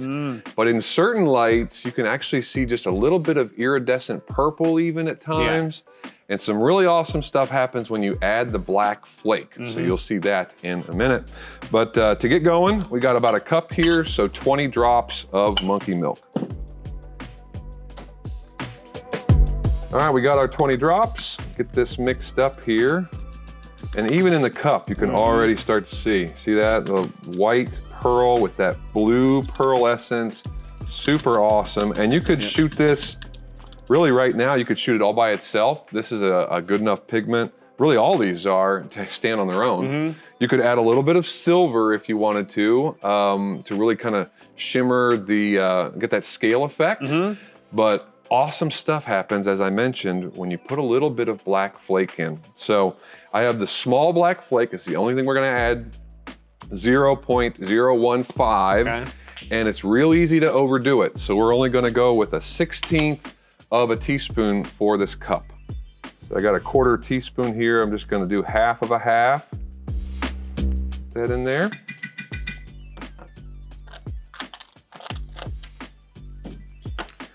All right, now watch the blue come to life because that black flake is gonna act as a backer and make that blue pop. It's my favorite part right here. Yep, boom. See all that blue, all that extra blue that just popped out? Wow. Catching all that light. It's amazing what a little bit of black flake will do to bring out a highlight. Really something. All right, man, let's shoot it. All right. Got our 8-ounce injector. And this is a 20 cavity mold, right? 24. 24 cavity mold, 24. yeah. So you are getting 24 crappie baits out of one shot. That's pretty sweet. All right, so it's been a minute and a half or so. This is a smaller bait, doesn't require quite as much time to cool off. Pull our clamps off, and time for the favorite part here. Pull it, oof. Oh man. That is crazy. That blue shimmer, it just, every time, monkey milk never gets old. It never gets old. Yes. You could use this color in the belly of a Swimbait. You can use it just like this. You can use it with the black flake. You can use it with silver flake. You can put some holographic silver in there, and then you get a bunch of different colors all at once. I mean, it is super versatile, and man, it looks good in everything. All right, since we just did a 2-inch crappie slayer, let's do another crappie bait and another awesome color to go with that. So here we have our 3-inch, so it's a little bit longer, 3-inch crappie crusher mold. Another awesome crappie bait, but the difference is the tail has 2 little forks on the end instead of 1 point. Still has that same crazy action, but it can have more rock and things like that. And so the color we're doing today, Chartreuse pepper. So this is a chartreuse from Bait Plastics as well. Just like the June bug that we used, it's in their EX series. So a little higher quality, makes a really nice bait. awesome. So for this one, we're gonna go with 15 drops as well to start. Same 1 cup of Bait Plastics 242. Drops around, mix this around. Chartreuse, yeah. That's so bright. It's like a fluorescent yellowish with some green tint to it. So good. Chartreuse is a common color found on bait fish, right? A lot of bluegills have a little chartreuse on them. And of course, crappie, if you love the crappie fish, they like bright colors. Yes. And man, they go after it. So chartreuse pepper is a great start with the chartreuse. We need to complement that, just like monkey milk, with 0.015 black flake. Just get that little bit of pepper. And that's gonna darken it, kind of, I don't know, muddy it up is the right word. Yeah, but it does. It mutes it just a little bit, but it gives it texture, right? So you still have all the brightness, but now you have kind of that, that texture of a real fish, if you will. So you can overdo it on this one. So again, just a 1/16 of a teaspoon is all you need. All right, here we go. Shove it down in there, stir it up. It just kind of breaks it up. See how you don't lose any of the brightness. It's still nice and bright, but it just gives you a little bit of texture throughout the bait. All right, so we're right around 320, 325. It's a good spot. Awesome. Let's go ahead and shoot that guy. All right, and this mold's not freezing cold. It's also not very warm. It's just kind of a neutral to the touch feel. Right at the single port, slow and steady. When you feel the injector stop, just hold pressure for a few seconds. So it's been a couple minutes. Let's take the clamps off. 3-inch crappie crusher. And here we go. Oh man, Look yeah. at that. It's so bright, but still like not overwhelming because it's kind of muted a little with the black flake. Yep. And at 3 inches, right? Big crappie are going to go after this. Bass will annihilate this. If you're in any kind of stained or dirty water, muddy water, this is like go-to territory, man.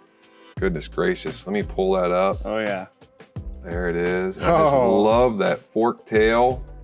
So much action in there. Goodness gracious. And what a color. So simple. Just 2 elements. Chartreuse and black. All right, so next up, we are gonna shoot our 5-inch classic stick bait again. We actually shot this in a prior video, so if you want to check that out, that is the how to shoot injection mold baits. And we did a chartreuse tail. What color was that body? That was green pumpkin with black flake, which is similar to what we're gonna do, but we're gonna do that again with a twist. LureWorks Green Pumpkin 109, probably the most classic version of green pumpkin on the planet. I love it. We're gonna go 15 drops in this cup. Okay, let's give it a stir here. See that green, which is a greenish brown. Very, very natural looking. Still translucent in the thinnest parts, which is super nice. It looks so dark though, just in the cup. Yeah, it always does. It always does. So to that, we definitely want to add some black. So if you wanted to recreate what we did in the other video, this is where you would go. 035, 040, both same thing. Medium black. Gonna go just a little bit less than 1/4 of a teaspoon, maybe even half of that. So 1/8 of a teaspoon. Because we're actually gonna put another large or medium-sized flake in here, so we don't wanna overdo it. So if you aren't doing the second flake, you could do a little more of this. Right, right. Create more texture in there. Yeah, normally with a medium, if I just wanted a classic, like I go to Bass Pro and I want a green pumpkin stick bait, I would have 1/4 teaspoon of black flake plus the pigment that we just put in. Awesome. Yep, but we're gonna go one extra step. I like a little purple in mine. Bluegill often have purple on the edges, and bluegill are just about everywhere. So 035, 040 purple, as opposed to the smaller. So far, any of the accent colors have been smaller, but we actually want to do big on both of these. So 1/8 of a teaspoon of purple as well. This is one step from green pumpkin candy. If you wanted to add some green flake to this as well, you could actually make a green pumpkin candy color. Well, that's awesome to know, because that's 3 colors in one. The same color that, or the same green flake that we use for the June bug, you would use for this. But there it is. A little bit more sparse on the flake, but that purple adds such a nice accent. So we warmed it up a little bit, back up to around 330, 335, which is great for a single color. Sweet. It is all yours, sir. Thank you. We're gonna pull this up. Transition over, and this mold has a lot of cavities, and there are a lot of bigger cavities. So this is really gonna use a lot of plastic. As you can see, I'm still going down, still injecting. Now it's slowing down and stop. And I'm gonna hold pressure on here to make sure that those cavities are not dented. Okay, so let's demold this guy and take a look.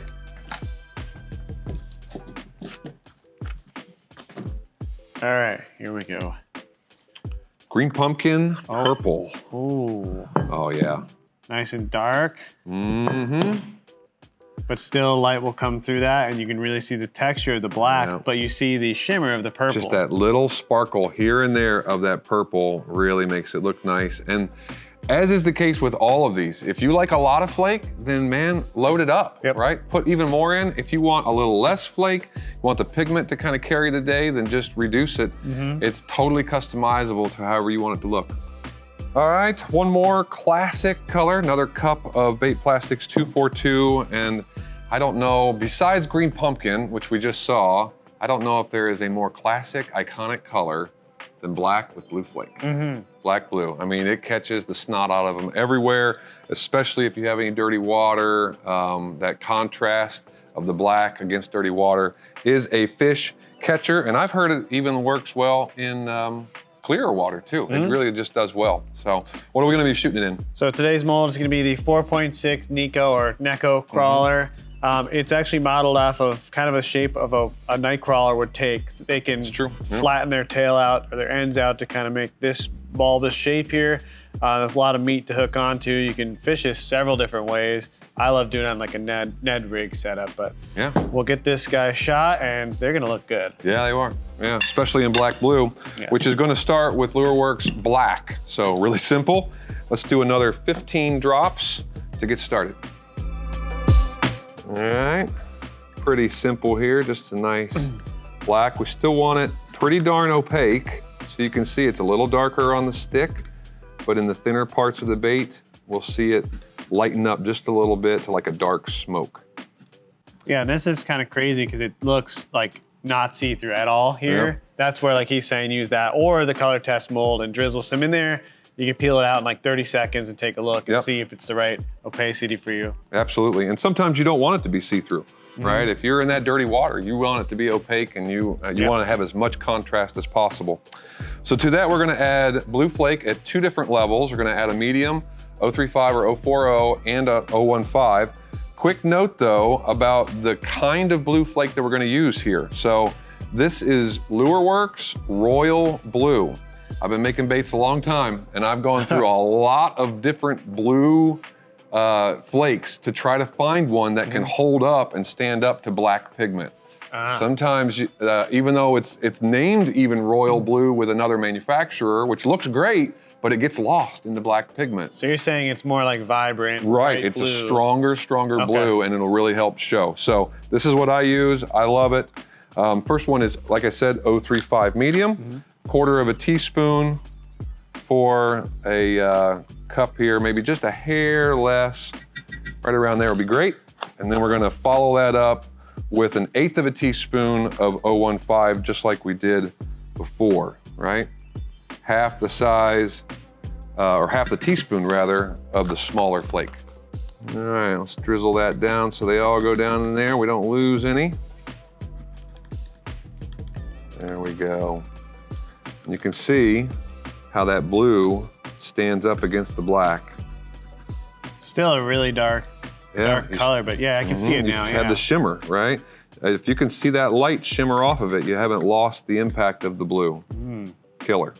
All right, man, this is ready to go. Give us some black and blue Nico crawlers, crawlers, whatever you want to call them. They're gonna look good regardless. All right, it's a single port, so we're shooting down there. Again, a little bit bigger volume in here, so injector's still going down. And there we hit the bottom, so I'm just gonna hold a little pressure on the handle here. All right, let's demold this guy. We were just talking to, one thing you don't wanna do is squeeze this without gloves like I just did, because sometimes this can actually still be like molten and hot and it will go on your fingers. We know that it's very much solid right now. We tested with our gloves before this. Plastisol burns are not fun. They're very bad. All right, here we go. Let's open this up. Oh gosh. Man, I am such a sucker for black and blue. That looks so good. I never go anywhere without black and blue. It just is such a classy look. It catches the snot out of them. Yeah. Oh man. Look at that. Ooh. Now, if you wanted to go down to say 10 drops or 12 drops, you might get a little bit more transparency as it thins out, maybe a little bit more in the tail. But for my money, if I think black and blue, that short of a laminate where it's blue on the bottom and black on top, this is black and blue in my head. Absolutely gorgeous. Awesome. So that's gonna do it for our 6 classic colors. You can make any of those go out and catch a fish today. Now we're gonna kind of transition into some specialty pigments, stuff like changeables and color shifts. So our plastic is ready to go. Why don't you tell them about the mold here? So for this next color, we're gonna shoot our 5.4-inch whip wad. We designed this with marling baits. Has an awesome, huge, chunky curly tail, lots of detail and texture on there. This is 3 ports here, so you'll be injecting 1, 2, 3 baits, so 3 separate injections, not just one sprue to fill everything like the last few molds we've done. And also in here, you'll see that there's these inserts, and these inserts can be flipped around if you want a hook slot or no hook slot. So if you're fishing on a jig head or like a swim bait, a hook or something like that, you could switch how this hook slot turns out. So for today, we're gonna shoot these with the hook slots this way, so they have a hook slot in the bait for use on a swim bait hook. Cool. All right, so this first changeable specialty pigment that we're gonna use is called Chameleon dye from LureWorks. So a couple of things you need to keep in mind when you're using changeables or anything that's labeled as a dye, D-Y-E, that generally means, I've never seen it not mean, that it bleeds. That's just a fancy way to say if you make a bait with two colors, and this would be one of them or any other dye, this color will bleed over or blend with the second color, and over time, those two colors will actually become one. It'll be a mix of the two. Which would be a surprise when you go to your tackle box, pull them out or something, and you're like, wait, what color is this? Absolutely. I thought it was white with, that color. Yeah, a lot of reds are bleeders. And even if you put them in your tackle box and they're sitting beside each other, they're touching each other, they can actually bleed into one another. So just keep that in mind when you're using dyes. With this one, we're going to go with 20 drops of Chameleon for this 1 cup. Let's go ahead and mix that up. Chameleon looks like it's just purple, right? It kind of has a purpley, pinkish type look to it, but some pretty amazing things happen when it gets thinner, but also when you add some black flake. So far we've used a medium size 035, 040 black flake in other colors, and we've used 015 black flake in other colors. We're actually gonna bust out a large for this one. So this is 062, 1 step up from the medium. Let's go with just a little bit less than 1/4 teaspoon. And actually, right before I put it in, you can kind of almost see a little bit of hint of what's gonna happen. You got that little brown there, and if you look around the edges, you can see that this pigment has a brown aspect to it. This is gonna pull that out. So we're gonna put that black in, then we're gonna go with 015 black. We're gonna do a half of an eighth, or a half of a quarter rather, which would be an eighth. We'll put that in there as well.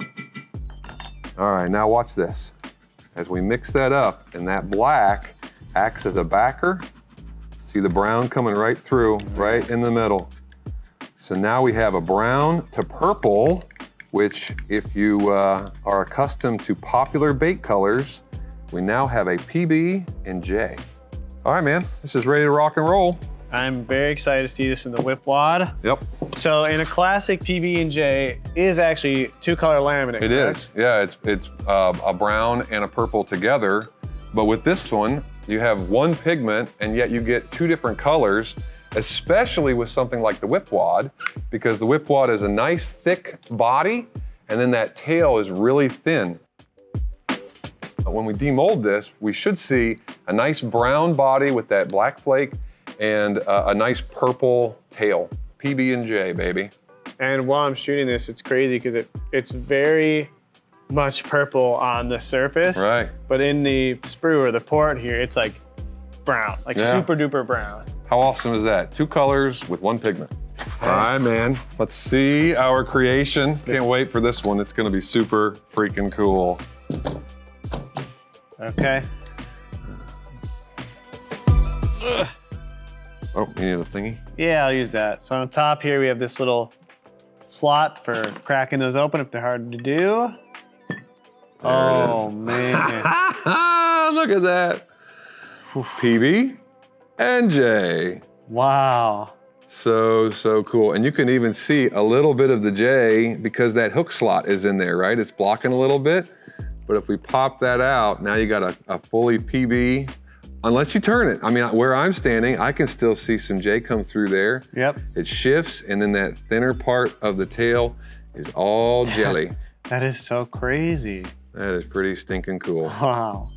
All right, so next up, we are gonna shoot a 6-inch finesse worm mold. And over here, we have something a little different. We've been using liquid pigments, but now we have a powder pigment. Yep, and not only a powder pigment, but a color shift powder pigment. So it's gonna have multiple colors in one element, just like our PB&J did. So this one in particular is called Lava Craw. Doesn't that just sound awesome? It sounds crazy. It's a red to orange color shift, and it's by Barlow's Tackle. They have a whole line of color shift powders. I own them all, love them. use them all the time. So 1 cup of Bait Plastics 242 as what is the norm. We're gonna go with a little less than 1/4 teaspoon on this one.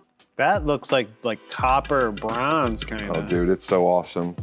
Especially in the spring. You know how oftentimes red in the spring is a go-to color, right? This is gonna give you that and then a little something extra.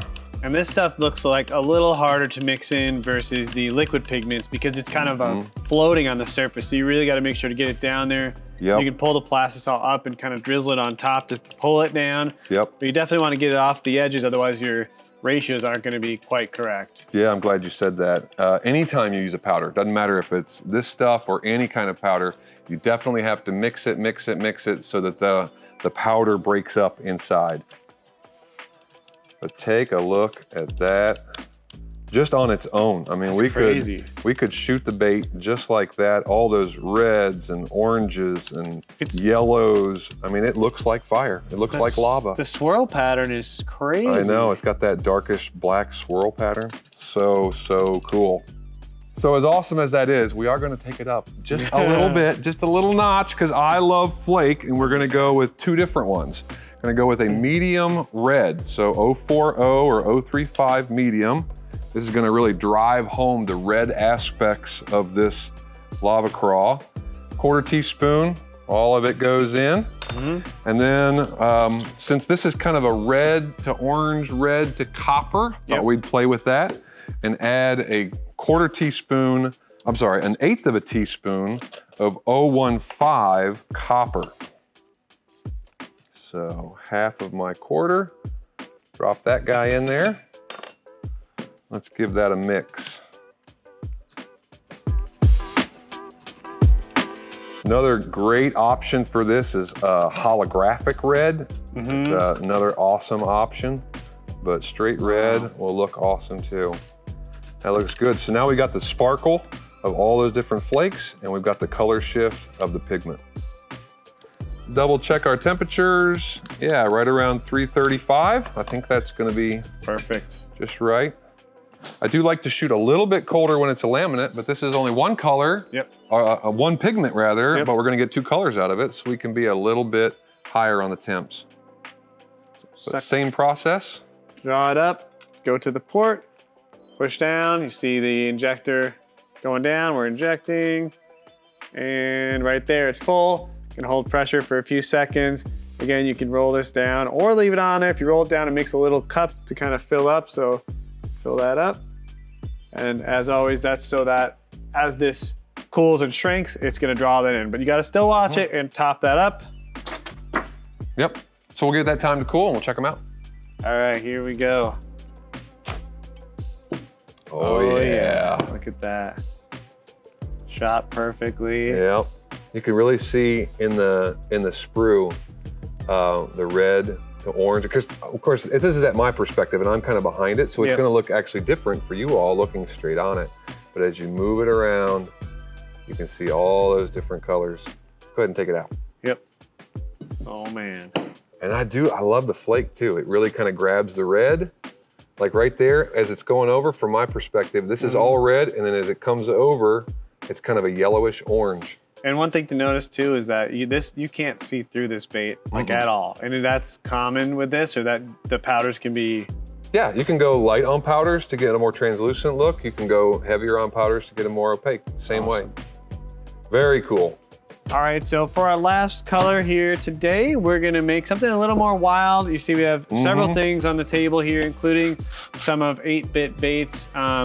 It's like a flake, I don't know how to describe it. It's like a multi-size flake. Multi-size color shift. The stuff that we've been doing here lately is color shift, right? All these colors, well, you can do that in a flake as well. It doesn't have to be just one color. So it's kind of crazy. And perfect mold, your favorite, maybe? Absolutely, best crawl on the planet. Is the 3.4-inch Glory Crawl. This is the 3-cavity mold, but again, it has a single port and runner, so we'll be shooting it one time to get these 3 baits. Super sweet.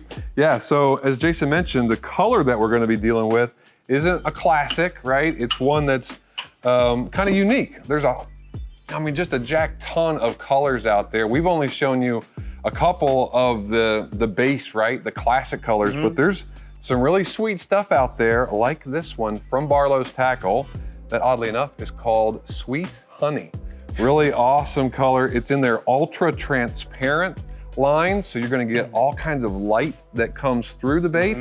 And we're gonna play off of that because what we're also going to do, we're gonna step up and use the biggest flake of the series so far. Yep. So this is 1/8 inch, 0.125 inch flake, which is twice the size of the 062 that we just used. It's huge. A couple of builds ago. First thing we're gonna do, get into our Sweet Honey, and we're gonna put in 17 drops.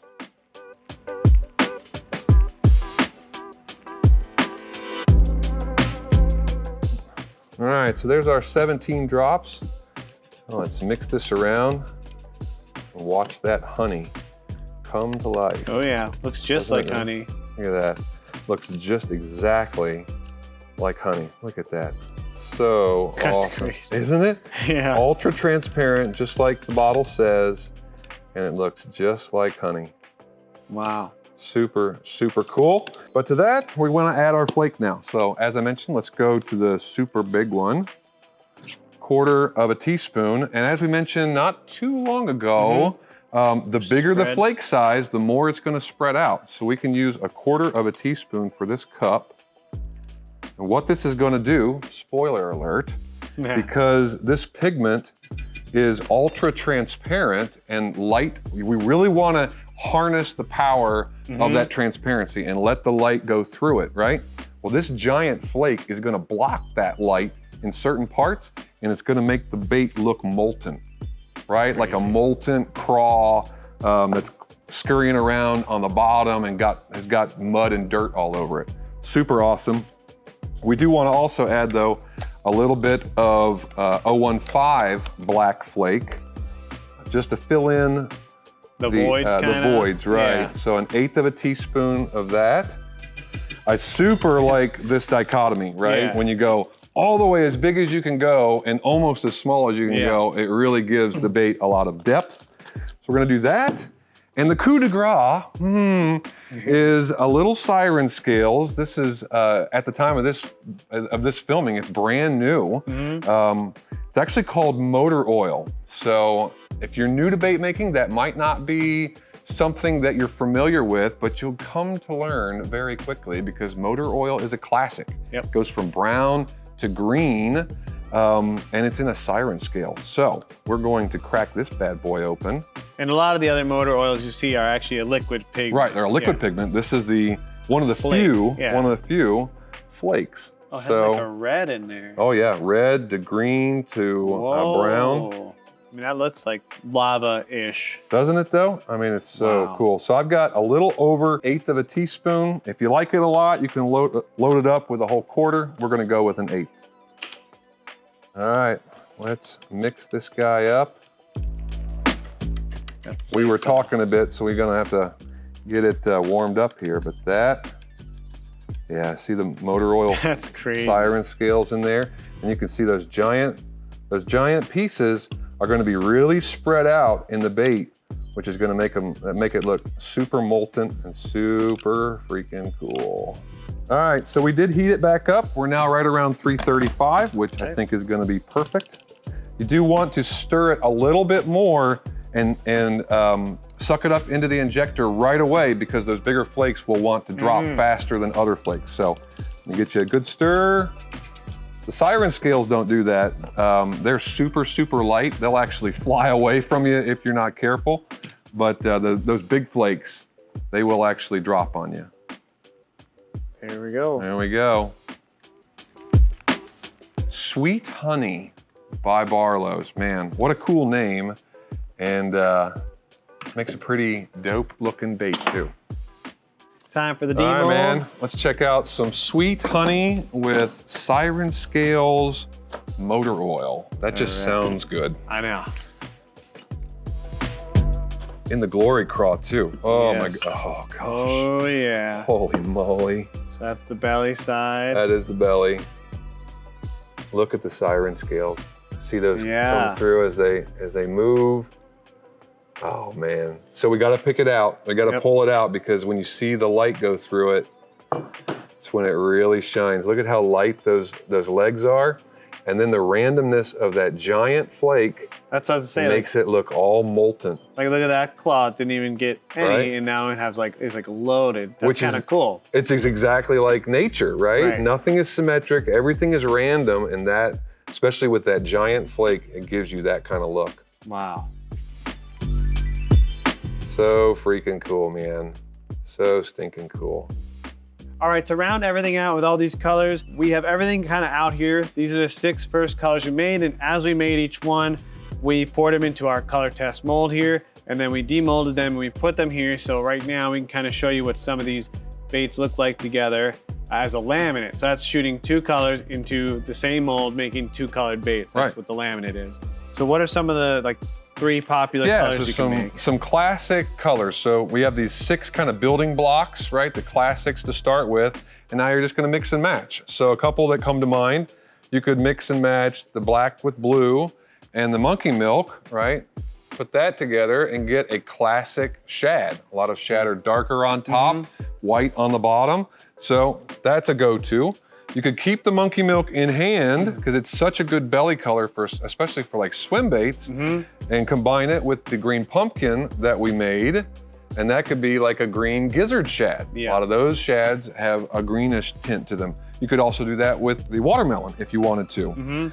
For say bottom dwelling baits, right? You want to mimic a creature or a craw on the bottom. You can combine green pumpkin, June bug, and that gets you a color called Bama Craw. Super cool, right? So many opportunities, so many possibilities with this. You could do even chartreuse and white. That's another classic color that catches the snot out of them. So here it is. That, I mean, that's what, 4? Just combining these 6 basic colors, but guys, the sky's the limit. It is. Like you don't have to limit yourself there. You can get crazy with this stuff.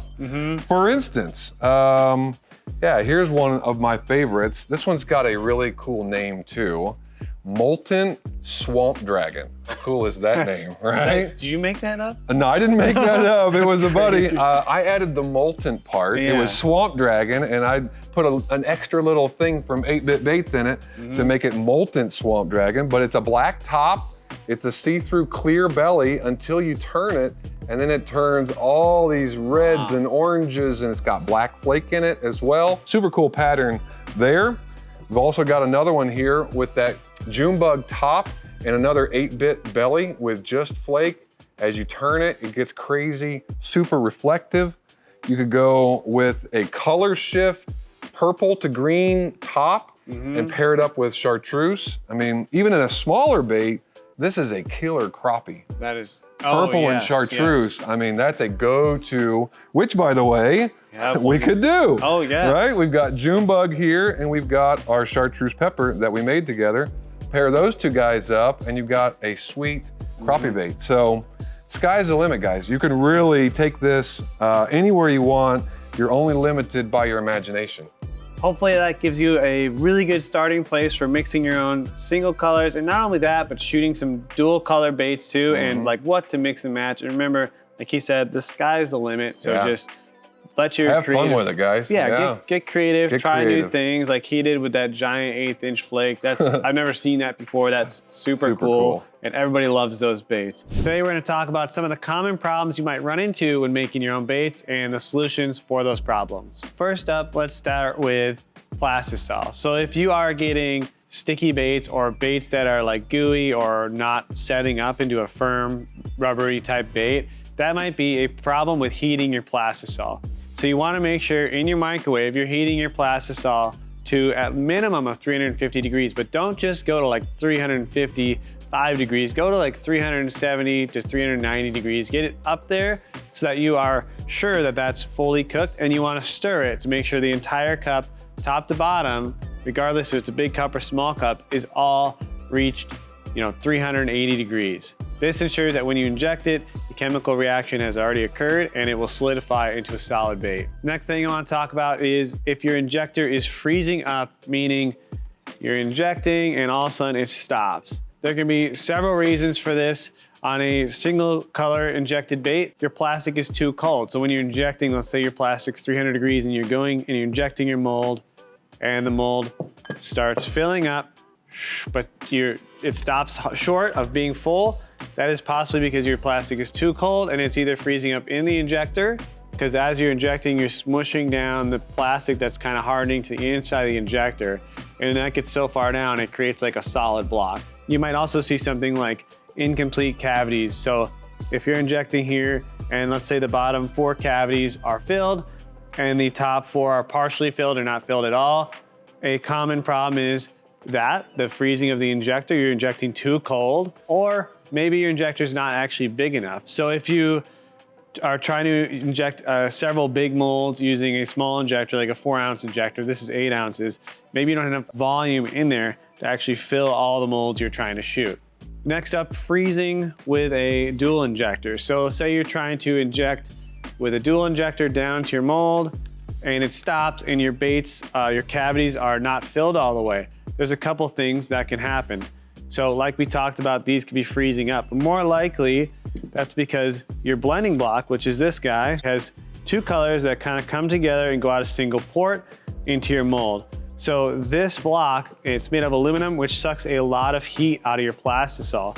So let's say you get this mounted up on your mold, you get your injectors up there and you start going, but you don't go right away, you don't push right away, or your Plastisol is cold, or this is really cold. It will actually solidify the plastic, making it hard inside these little channels, which means no matter how hard you push, you won't be able to push it down through there. So it makes a blockage. So you basically have to start over, pull the plastic out of here, get the plastic out of your injector and reheat it and start maybe a little bit hotter on the temperature, or preheat your blending block, your injectors, or even your mold. So to go hand in hand with that, other reasons you might get incomplete injections, meaning some of the cavities may fill all the way, some not at all, or maybe none of them fill, will be because you are injecting too cold and too slow. So maybe increase your temperature, your Plastisol, or inject a little bit faster.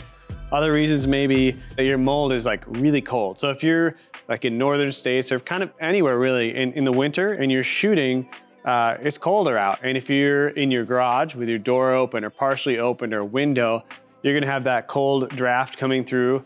Or if it's just uninsulated building you're working in, then the room is gonna be cold in general, which means your molds are cold. So if your mold's like 50 degrees, the plastic's gonna be having a really hard time flowing properly down into all the cavities. On top of that, one thing I wanted to mention, I think we said this earlier, talking about setting up your workstation. You don't wanna be working on a metal counter because metal counters are very cold.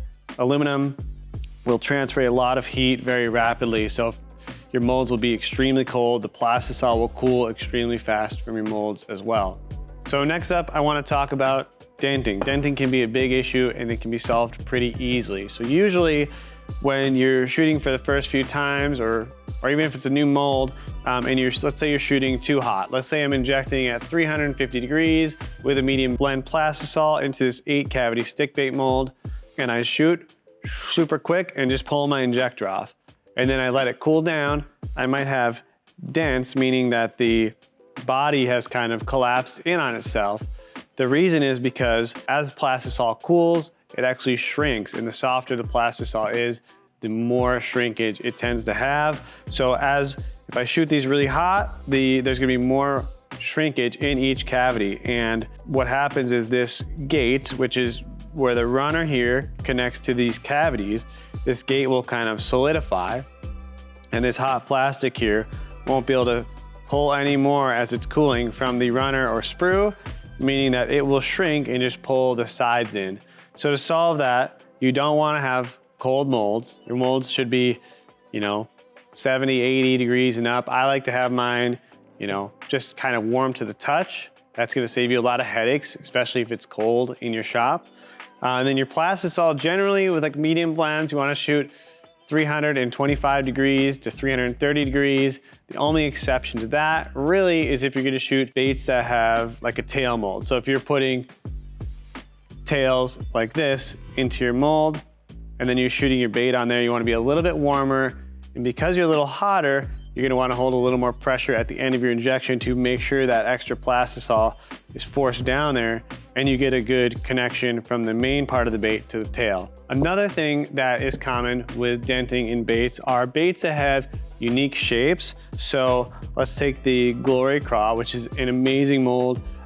When you're shooting this, we talked about plastisol shrinking. So you can see the body's pretty big, so you'll have no issues there. Then it goes through these little arms and fills these claws. Now these claw cavities are much larger than the arms, which means as this plastisol cools and shrinks in the claw, it doesn't really matter what we do, it's going to dent. And so we've tried to control this dent by actually creating a dent-like structure in the bottom of the claw. So the dent starts there and pushes in, but sometimes you'll also get a slight dent on the top of the claw. And this is normal for craw style molds because again, that claw is big in volume compared to the arm, so it cannot physically pull any more plastisol into that cavity as it's shrinking. So other than making sure your mold is not freezing cold, you want to inject your mold steady at a nice tempo. You want to drop your temperature if you're having bad denting issues, and you want to hold extra pressure at the end of the injection. So when you're done injecting, hold for 6 to 8 seconds. That helps to force extra plastisol down into the cavities by pressure. Remember, this process is mimicking what a giant injection molding machine would do. So the machine is actually pressing on here as it's actively cooling the cavities. So you're trying to mimic that. So as it's cooling, you're trying to hold pressure to make sure these cavities fill to the full shape. A lot of people confuse denting with bubbles, and they are very different. So a dent basically is caused by plastisol filling the cavity and then shrinking and pulling off the walls. And so you'll usually be able to see the texture of the bait. So in a stick bait, if it's a dent, you'll see the texture of the machining or the ribbing here. Same within the craw, on the claws, you'll see the machining texture there. If you have bubbles, that's a whole different story. A bubble looks more like a cavity inside the mold or inside the bait. And generally you don't see the texture of the actual mold because it's actually air being trapped inside of the cavity. So that means the plastisol is not actually touching the mold. So you won't have that machining texture on the bait. So where we see bubbles occur the most frequently is in more complex molds like this one. This is the 5-inch flap and Drax. And you can see here, this body is very heavily ribbed.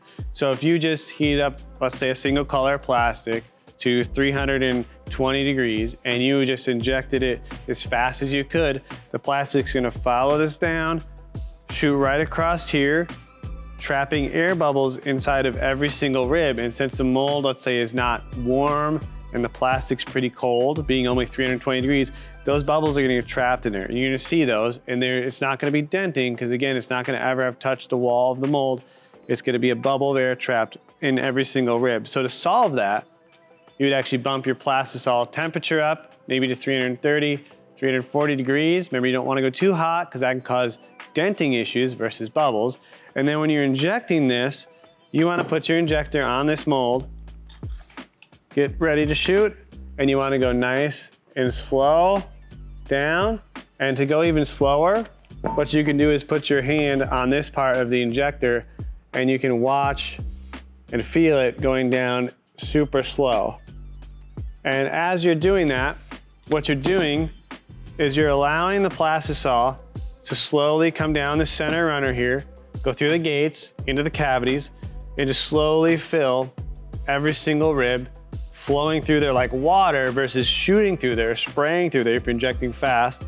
And if your plastisol's cold, it's more like a gel versus a water. So warm plastic rolling through there, and then you hold pressure at the end to make sure it's gonna hold that shape, because maybe you're injecting a little bit warmer, and you'll get complete baits on a mold like this that's a little more technical with ribbing, or same with like our egg molds. So our salmon egg molds, they're basically a bunch of balls in a line, and if you inject really fast, you create a lot of turbulence. So the plastisol kind of rolls through those eggs instead of flowing from egg to egg. So that's the key to kind of managing these more complicated molds with bubbles. And obviously for demonstration purposes with all this stuff, I'm just showing you one half the mold so I can explain everything going on in the mold. You want this shut and clamped together so you don't get burned. So the next thing you might see beyond bubbles that are trapped in areas of the bait would be bubbles that are kind of throughout the entire bait. Like you shoot your baits and you're like, oh man, this Plastisol is supposed to have no bubbles, but I see all these little micro bubbles everywhere within it. And there's a few things that can cause this. So number one, if you have Plastisol and you're doing this, there's a lot of air that just got whipped into there.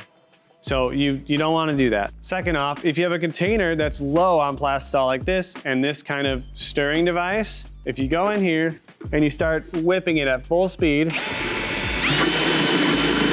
because I don't have a lot of Plastisol in there, I'm actually whipping a lot of the Plastisol with air, and I'm actually stirring that air into the plastic. So that is not good, but if you do that, if you shake it or you stir it like that, you need to use something like this behind me. This is a degassing chamber or vacuum chamber. So you put your cups of Plastisol in here, you put your lid on, you turn it on, and this creates a vacuum in this container, which pulls all of the air bubbles and moisture out of the Plastisol.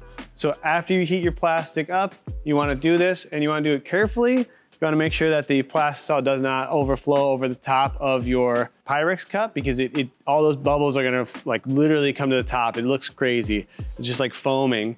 So you want to make sure you have enough room above your Plastisol in your cup so it does not overflow. Once you have pulled all those bubbles out, then you can pull it out, mix it up with your pigments and inject your mold, and you should not see any more of those micro bubbles throughout the baits. If you're running into bubbles in the nose of swim baits, such as this whip wad, or even in the beginning of baits like this, such as a stick bait, it may be because you're injecting your Plastisol, then you're done, you're setting on your injector, and this is actually shrinking as that plastic moves down into the cavities and actually sucks air down into the top of the cavity. So that not only happens on this kind of bait, but it can happen on this kind too. So if you just inject it, especially if you're injecting really hot, like 340, 350 degrees, that plastic's gonna shrink down. It's gonna suck air down. It's gonna go all the way down here. It's gonna go into the front of each of these bait cavities. And so to mitigate that, you wanna shoot a little bit cooler, and you wanna also top off your sprue. And topping off your sprue means that you're just pouring a little bit of extra hot plastic on there as you see that starting to dimple down. You should only have to do this maybe once or twice at most on your mold, but generally, if you keep an eye on that, you will get no more air pockets in the nose of your baits or your swim baits. So if you're getting cracks or bubbles in your open pore molds or open pore baits, there's really a couple solutions for that. And one is making sure that your mold is hot. So as we showed in the previous videos, we had a hot plate out, which is like an electric griddle you cook pancakes on. We had our molds on there. We had them heated up. So when that aluminum's hot and you pour your hot plastic at around 350 degrees in there, the plastic flows like water into the mold, and the mold's hot, so it's not sucking the heat out of the plastic. And then when you go to pour a second layer on there, or even if it's just one layer, the plastic actually touches the sides of the Plastisol. So if you picture a mold cavity and I'm pouring hot plastic in and the mold is cold, it's filling up and it's kind of rolling over itself and creating these air bubbles or cracks. They're called cold cracks, which are like lines down the sides of your baits. So that's how you would solve that. You would heat up your molds so they're hot and make sure your Plastisol's hot as you pour it. And also, if you don't have a griddle, a quick way you can heat up your mold, it's maybe not the best way, but you can use a heat gun to really heat up your open pore and then do the same thing pouring your plastic in there. Also, if you're gonna pour a second layer, again, if you only have a heat gun, you can heat the top of the first layer and then pour your second layer onto that so the first layer is somewhat liquid again. It does create a lot of smoke, so make sure you have really good ventilation. A couple more things with open pores. If you're done pouring your bait and it's cooled down and you pull it out and it's like dented, like has a big dent in there, like a bulge in a dent, that's because it's cooling down way too fast. So the quick fix, if you need to save that bait, would be to take a heat gun and go across the top of it. That would smooth it out, again, creating a lot of smoke, but it would help kind of smooth it out and pop any bubbles maybe that are left on the top. Another way would be to actually use the griddle, which is the right way, the solution. And when you shut your griddle off, leave your molds on there, they'll cool down over the next hour, half hour, hour or so, and the top should stay perfectly flat. If you have lots of flashing on the top of your molds, meaning there's like overpour on here, it's common, but it's easy to solve. You just push against the mold like this and it pops off. Another thing I've seen with open pore molds, if you have incomplete tails on your swim baits out of this style mold, that's because when you're pouring, you need to let the Plastisol flow naturally down into the tail. If you try to pour directly into the heel of the tail, some of these tails are small and you literally will block off the top, trapping air as a bubble down in the paddle part of the tail. So if you pour in the body, it will flow naturally through the tail here and down to the paddle. I want to talk about injection molds again. Let's say you're trying to shoot laminated baits and your colors are swirling all over, or one color is kind of overtaking another. The general solution for that is not only making sure your temperatures of your two Plastisols are the same, but actually as you're stirring your two Plastisols, just kind of judge the consistency. And you want those consistencies to be about the same. Some pigments and flakes or powder pigments will actually alter the consistency. So when you're stirring those up, general rule of thumb, get them about the same temperature. So both 320 degrees or 330 degrees, but also just take note of that. That can help you really dial in those lines for laminates. And the cooler you can shoot your laminated baits, like 320 degrees versus 340, the cleaner or the tighter that line is where the two colors meet. If you want more of a color that bleeds over, you could shoot a little warmer and get it more of a wild kind of combination of those two colors. But it's not always about the temperature, it's more about the two viscosities of your Plastisol being the same. Let's say you're heating up your Plastisol and it's burning, meaning it's turning to like a brown, sometimes just turns brown, but sometimes you really burn it, it turns like this brown muffin, crazy smelling like mess. That is caused generally by heating your Plastisol too quickly. So in a microwave, you wanna, depending on the amount of Plastisol you have, you wanna heat incrementally. This is kind of specific to the actual microwave itself because they vary in power from 700 to 1100 watts or so, and the amount of Plastisol. So the less Plastisol you have in your cup, the smaller increments you're gonna wanna heat up. So like if I have half a cup of Plastisol, I heat it for 2 minutes, it probably will burn. But if I have 4 cups of Plastisol, I heat it for 2 minutes, it's gonna need probably another 2 more minutes. And this is all, again, depends on your microwave and how much Plastisol you're making. So remember to kind of test this out in small increments until you dial in a specific time that works. And you also want to stir your Plastisol up. So your initial heat can be 1 to 2 minutes, and then you stir it, and then you want to go 20 to 30 second increments after that till you find the right temperature. So let's say you have made some baits and you have this left over. This is a giant puck of Plastisol, and this can be reheated, remelted into new baits. But if you throw this in there and just microwave it, the center of this is gonna get unbelievably hot before any of the rest of it starts melting, which can cause it to burn. So the solution for that is just grab a pair of scissors, or you can rip these apart. You wanna cut them up into pieces in your cups. This allows you to actually stir this back up and heat it up way more evenly, resulting in less burns of the plastic. So again, cut it or rip it up. And this will also speed up the process of heating up your Plastisol too. All right, so next, let's say you made your baits and the next day or 2 days later, you go to use them and they're super duper bent. Like the tails are crooked, the worms look crazy. This is because after you make your baits, this actually has to finish curing for 1 to 2 days afterwards. So if you make your baits and you lay them like this, or like in the case of this worm, if you lay them super crooked like that, or just throw them on the counter like this, however that lands is how that bait is gonna cure over the next day or two. So when you go to pick this up, it's gonna have a shape like that. It's not gonna fish very good. So the solution for you is to take a few minutes to lay these out on a counter. A lot of people use a cookie sheet and they'll lay these out on the tray, and then they'll put the tray somewhere else so they can kind of move the baits around as they're drying. And some people even put them on a board. They'll put some nails on their wall and they'll hook the sprue, not the actual bait, but they'll leave the baits connected to this part. They'll pull that whole thing out and they'll stick that on the screw and the baits can hang. This is a good solution, but sometimes it can actually make the front, like the gate part of the bait, a little crooked. But you'll see that even in baits made by big companies that are in big box stores. So if you're shooting baits and you're getting what's known as flashing, which is where the two molds meet, you'll see a little bit of Plastisol creating this paper thin little edge sticking off where the seam of the mold is.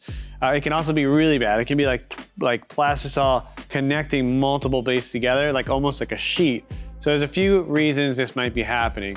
Number one, if you shut your mold and there's any debris in there at all, like pieces of Plastisol, flake piled up, if it's shut in there, even when you clamp it, it still creates a little gap in there. And that's what created this example here, which is a small flash of Plastisol around the entire parting line of the mold. If you're shooting your mold and you're having flashing where plastic is literally pouring out the bottom of the mold or connecting all the baits together, that means that there's something in your mold that's keeping it from closing. Maybe it's dented or damaged, or most likely your clamps aren't clamping hard enough on the mold to hold it together. So as you're applying pressure on your injector down to the mold, you're actually creating a lot of force to push these two halves apart. The spring clamps we talked about before that we don't recommend, they don't really have enough pressure to hold these shut properly. So when you use bar clamps like we've been using in all of our videos, you actually get a really solid hold on these molds so they can't split apart as easily. If they're still splitting apart with bar clamps, it might be because you're pushing way too hard and you have your Plastisol way too hot. So your Plastisol is more like water, which creates more like hydraulic force as you're pushing on that, and it will split the mold halves apart and shoot plastic out. It looks like a thin sheet of Plastisol. So it's just some quick tips, guideline kind of for shooting different kinds of baits would be in a medium blend Plastisol, you want to heat your plastic up and let it set and then let it cool down to about 320 to 330 degrees. You want to inject with a moderate steady pace and hold pressure for 6 to 8 seconds at the bottom.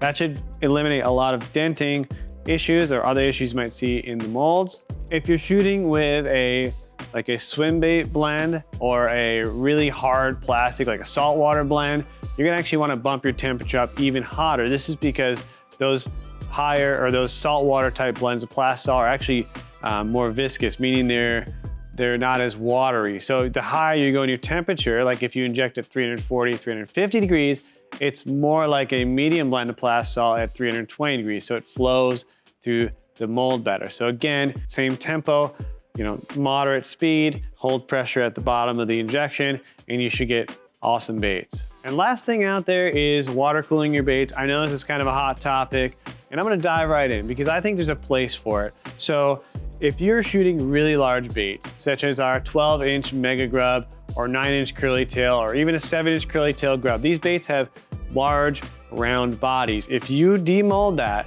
and you set that on your table, it is going to flatten out or become like oval or football shaped. Same thing, if you hang it, sometimes it will distort the nose of the bait. So what I think is a really good solution, have a bucket of ice water, you throw those in there after you inject them, it hardens them over 5-10 minutes, just enough to where they hold their round shape as they should be.